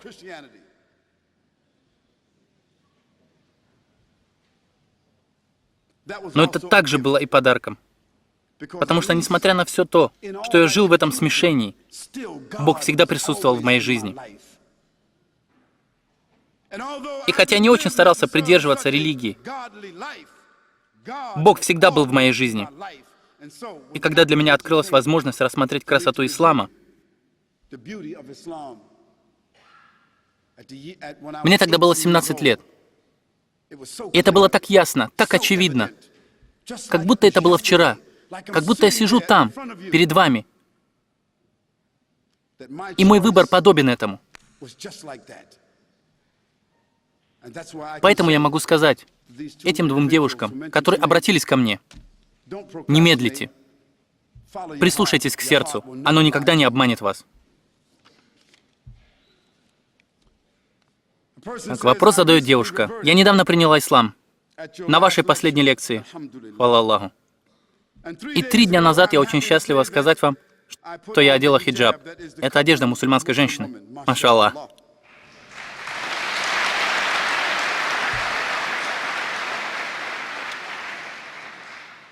Сестра продолжает и говорит: сердцем я чувствую, что это правильно. Но с другой стороны, мне кажется, что сначала мне нужно начать делать основные обязанности. Нет, сестра. Защищай себя. Отличайтесь от других. Примите вызов хиджаба. Поддержите достоинство одежды, отличительного признака мусульманской женщины. Пусть у вас не будет никаких сомнений на этот счет. Все ценное в этой жизни находится в безопасном месте.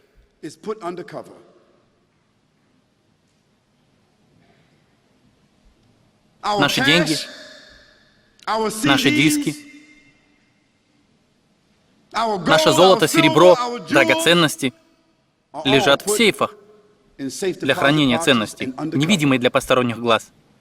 И мусульманки, наши матери, дочери и жены, наши сестры стоят для нас гораздо дороже, чем золото, серебро, ценные бумаги и облигации.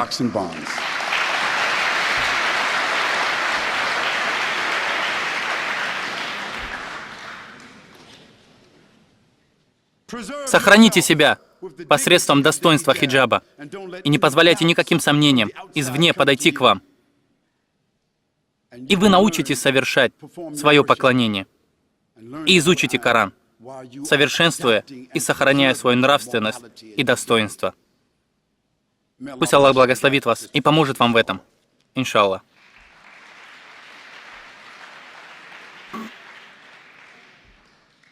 Так, вопрос. Действительно ли существует большая разница между западным и восточным полушариями? Или отличие только в модернизме и традиционализме? Терминологию, которую кто-то слишком усложнил, я попытаюсь раскрыть на примере рядового человека. Когда я говорю о западном полушарии, когда я говорю о западном мире, я имею в виду западную цивилизацию. Ее влияние, где бы оно ни было.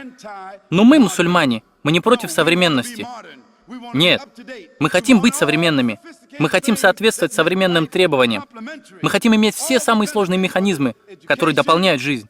Все преимущества, будь то образование, социальное обслуживание, транспорт, технологии. Мы хотим все это, что входит в понятие «современный». И на самом деле Коран учит нас быть передовыми, быть в курсе событий, быть образованными, иметь связь с остальным миром. И у нас, мусульман, с нашими знаниями, следованием Корану и поведению пророка, да благословит его Аллах и приветствует, нет проблем с принятием того, что считается современными достижениями человечества. Но нам не нужно быть западными, чтобы быть современными. Потому что в большинстве случаев быть западным означает быть непокорным Богу и семье. Быть западным в большинстве случаев значит не обращать внимания даже на права детей. Быть западным в большинстве случаев означает владеть всем только для себя. И пропади все пропадом. Быть западным в большинстве случаев означает быть империалистическим, шагать по миру, гордой походкой, будто он нам принадлежит, и мы правим всем. У нас должно быть все. Мы мировые правители. Нет. Нам не нужно быть западными, чтобы быть современными. Да, мы, мусульмане, пытаемся сберечь свои традиции. Здесь все нужно понимать в контексте. Я американец, но, во-первых, я мусульманин. Я американский гражданин, который уважает свое происхождение. Я благодарен Богу, а затем уже и стране за возможность быть американцем. Но прежде всего я мусульманин.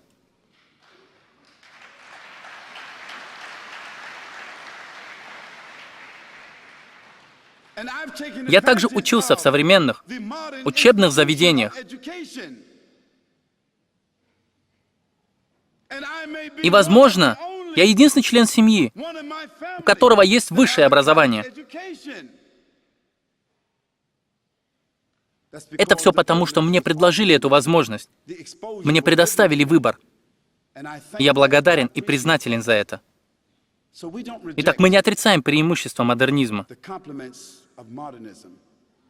Но нам не нужно проглатывать цыпленка целиком.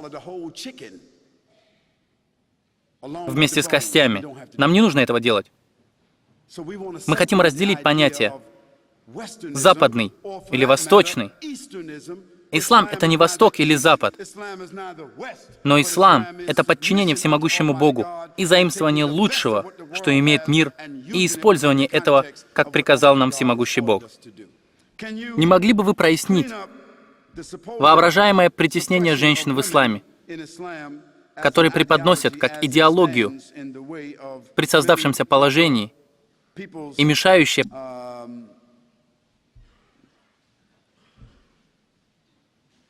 правильному пониманию ислама многими людьми? Вы знаете, позвольте мне сказать,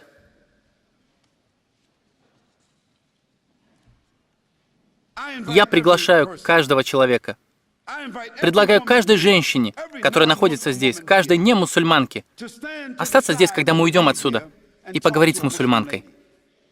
Я имею в виду, что давайте не будем спрашивать у Барбары Уолтерс, что чувствуют мусульманки. Давайте не будем спрашивать у Тома Брока о том, что чувствуют мусульманки. Или давайте не будем спрашивать CNN, NBC, Fox, London Times или Australian Times.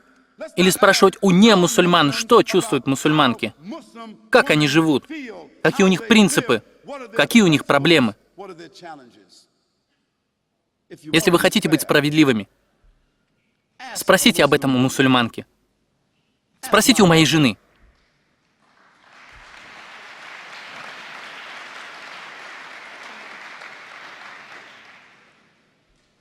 Спросите у моей матери. Вы видите? Спросите мусульманку, которая знает свою религию, которая поклоняется своему Создателю, поддерживающая отношения со своим обществом, которая понимает свою ответственность и взаимоотношения. Спросите ее. А затем, я думаю, чтобы быть честным, вам не нужно спрашивать больше ни у кого. Но проблема в том, что никто не хочет спрашивать у мусульманок. Но мы хотим сфотографировать женщин в Афганистане, в Палестине, или женщин в Пакистане, фотографировать женщин здесь. И мы хотим слышать о том, как говорят люди о женском обрезании, как будто 30 или 40 тысяч женщин по всему миру подвергается этому обрезанию. Это просто какой-то сумасшедший сценарий Стивена Спилберга.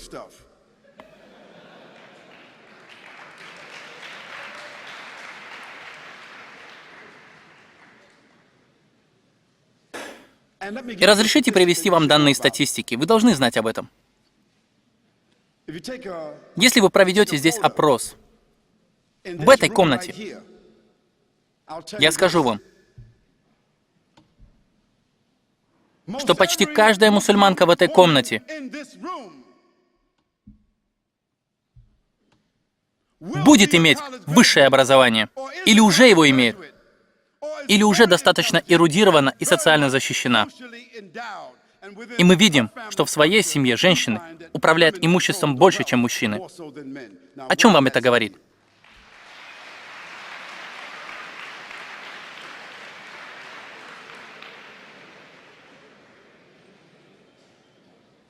И если вы найдете женщин, которых угнетают, эксплуатируют, притесняют, с которыми плохо обращаются, это все потому, что эти мусульмане не придерживаются принципов религии. Ведь в каждой религии есть свои белые вороны.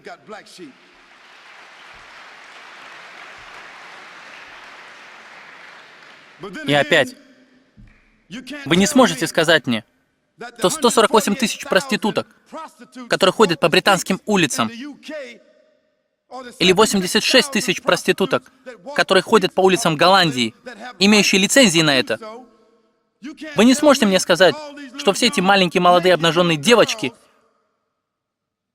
разгуливающие по Австралии без одежды, вы не сможете мне сказать, что они олицетворяют собой освобождение женщин.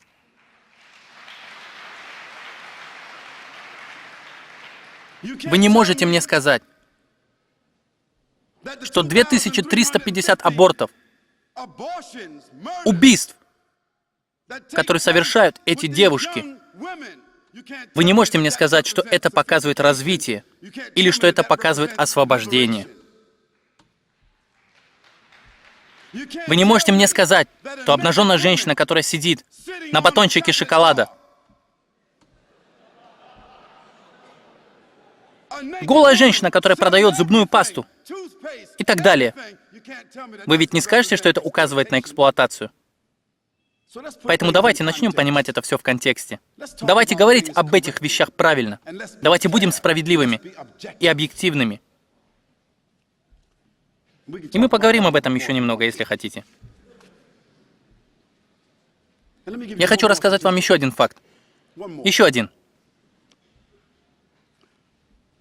Проституция, венерические заболевания, аборты,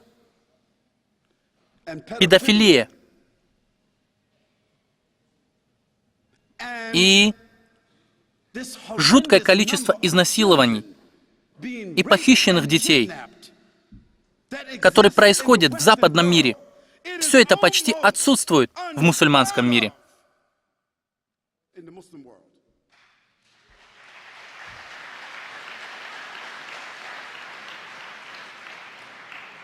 Таким образом, я думаю, эти данные говорят сами за себя.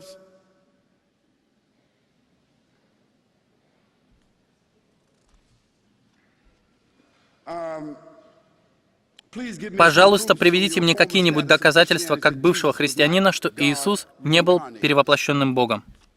Вы знаете, я не думаю, что мне нужно приводить вам какие-то доказательства из своего христианского прошлого.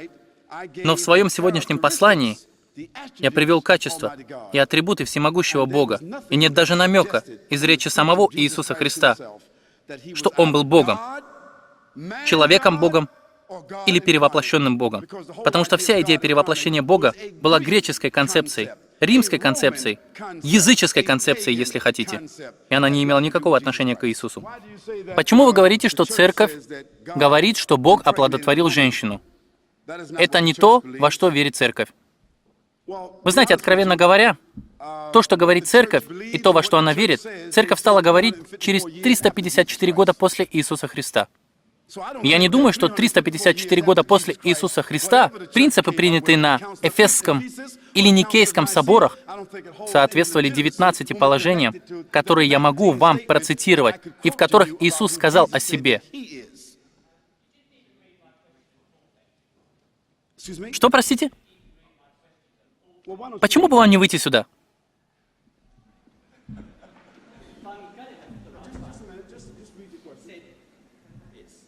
Пожалуйста, подойдите к микрофону. Извините меня за неудобство. Ничего страшного, ничего страшного. Почему вы говорите, будто церковь говорит, что Бог оплодотворил женщину? Я подчеркиваю слово «оплодотворил», что не является тем, во что верит церковь. Христиане верят, что Мария девственница, не оплодотворенная никем. Мария девственница забеременела по воле Бога и родила Иисуса. Я не говорю о том, является ли Иисус Богом или о чем-то подобном. Я хочу знать, почему вы приписали Марии, то есть почему вы говорите, что христиане говорят о Марии, что она была оплодотворена Богом, в то время как мы не говорим этого. Я прошу вас представлять верование христиан правильно. Если вы не знали этого, я пойму. Но христиане не верят, что Бог оплодотворил Марию. Они верят, что Мария забеременела по воле Бога, что, думаю, совпадает с вашими убеждениями. Не спрашивайте о том, во что верю я. Заканчивайте с вашим вопросом, я отвечу вам на него.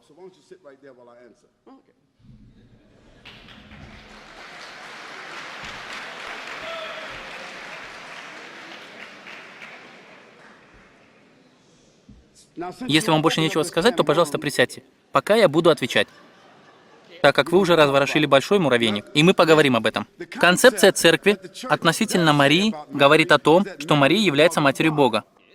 Да. Отлично. И кроме того, церковь верит, что Мария также является дочерью Бога. Да, ну в другом смысле. В другом смысле, отлично. А также, что Иисус, то есть Мария, непорочная. Это значит, Вы ведь знаете, что это значит?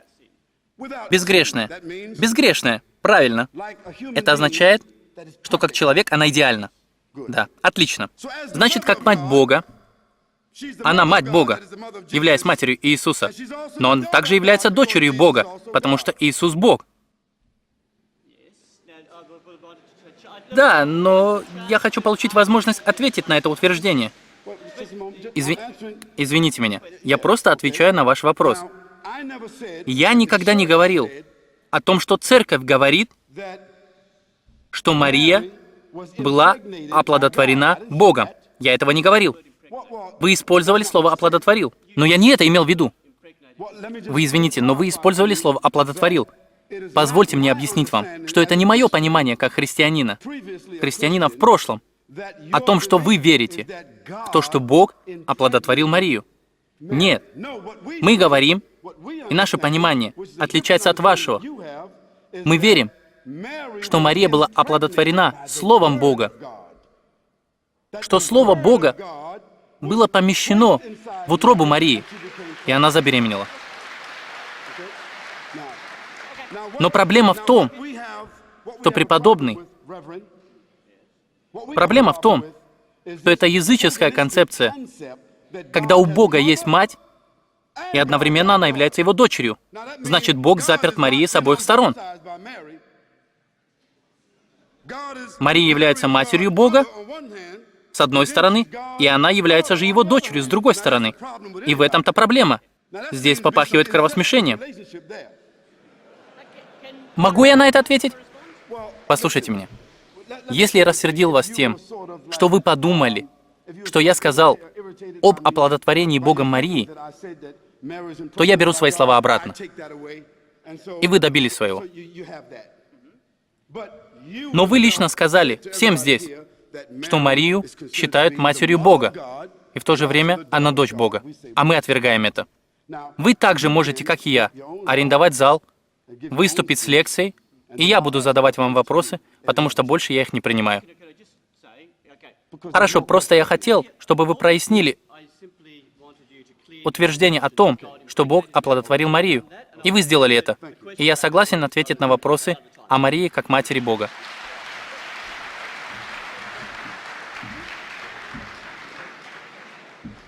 Хорошо, спасибо. Мы хотим поблагодарить нашего гостя, и мы все не клевещем на католическую церковь. Это просто вопросы вероубеждения. Спасибо большое. Мы просим Аллаха благословить и вывести нас всех на истинный путь. Особенно тех не-мусульман, которые пришли сегодня сюда и выслушали нашу лекцию. Тех, кто хочет встретиться со мной позже, я отдельно выделю время для этого. Да благословит вас всех Аллах и поведет по истинному пути. Мир вам, милость Аллаха и его благословение. И мир тем, кто следует руководству.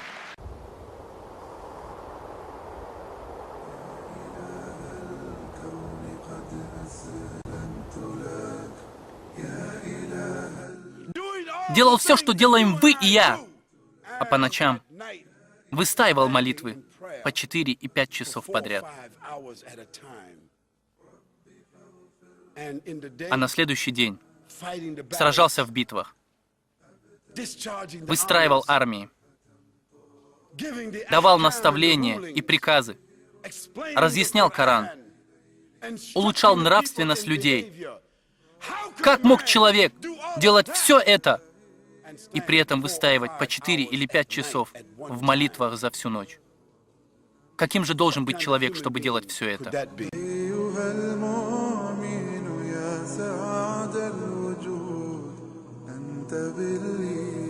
Позвольте мне вам рассказать, что после того, как Христофор Колумб вернулся и закрепил эту землю для короля Фердинанда и королевы Изабеллы, они отправили туда еще больше кораблей. И в течение 150 лет они дестабилизировали, унизили, убили, ликвидировали, уничтожили 89 миллионов коренных индейцев, как они их называли, чтобы контролировать то, что они называли новым миром. Так, у нас уже есть 56, 89. Давайте посчитаем все цифры. Сколько? 487 миллионов. Это почти 500 миллиарда человек. Они никогда не назовут все эти действия, весь этот беспредел, все это беззаконие, все эти вторжения, криминал, оккупацию, дестабилизацию, убийство и насилие, преступления против человечества, они никогда не назовут их как? Терроризм.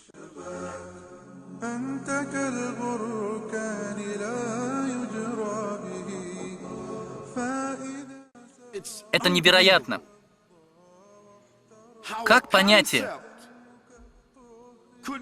может быть навязано миру, у которого широко открыты глаза? И во все времена люди ходят в церковь, читают Библию, разговаривают со своими священниками, их лидерами, между собой, вокруг обеденного стола, молятся Богу с открытыми или закрытыми глазами, и не понимая при этом Троицу, но соглашаясь с ней, что это просто мистика, которая не поддается объяснению.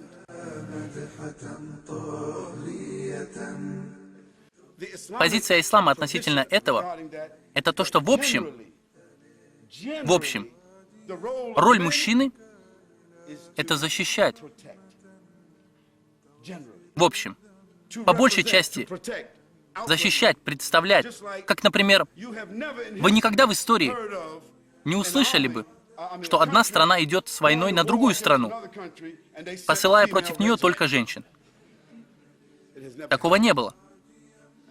И в этом есть причина. Учитывая полную свободу, Америка все же посылает женские отряды, так как в основном, отвечая на вопрос этой леди, они равны перед Богом, но они не одинаковы. И если здесь пробежит крыса, то женщина сразу сделает вот так.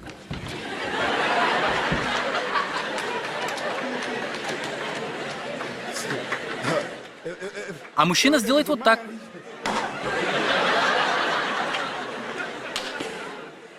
Но ведь так же.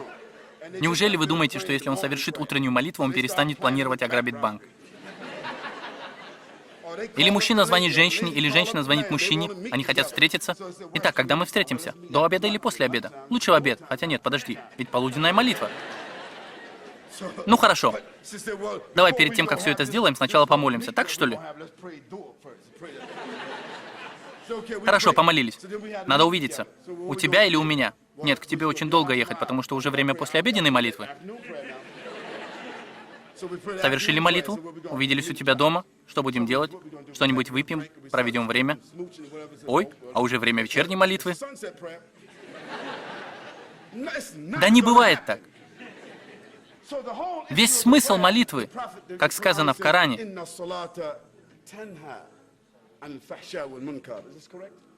воистину молитва – это защита и поддержка против плохих поступков, которые совершает человек.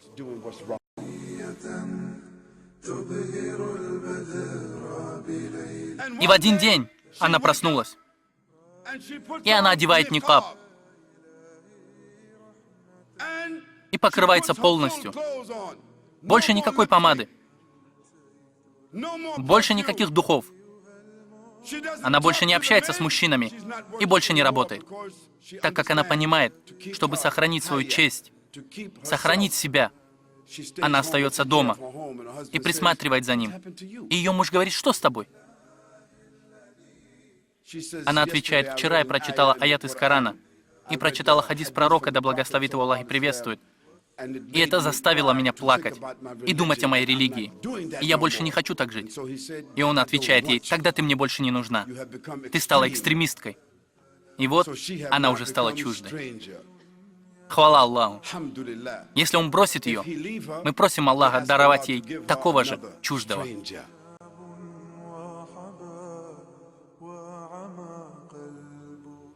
Соседи мусульмане, мусульмане-сотрудники, мусульмане-коллеги по работе. Это именно те люди, которые блокируют путь для людей к пониманию ислама. Потому что люди запутались, и они в замешательстве от таких мусульман и их ислама. И часть из нас, раскрывая это сокровище неподобающим образом, иногда сбивает с прямого пути и мусульман. И сейчас это сокровище открыто, ясное и чистое, без примесей, для каждого, кто его хочет видеть. И я спрашиваю, любого из немусульман, который сидит здесь, этим вечером, я хотел бы поделиться с вами этим сокровищем. لا إله إلا الله.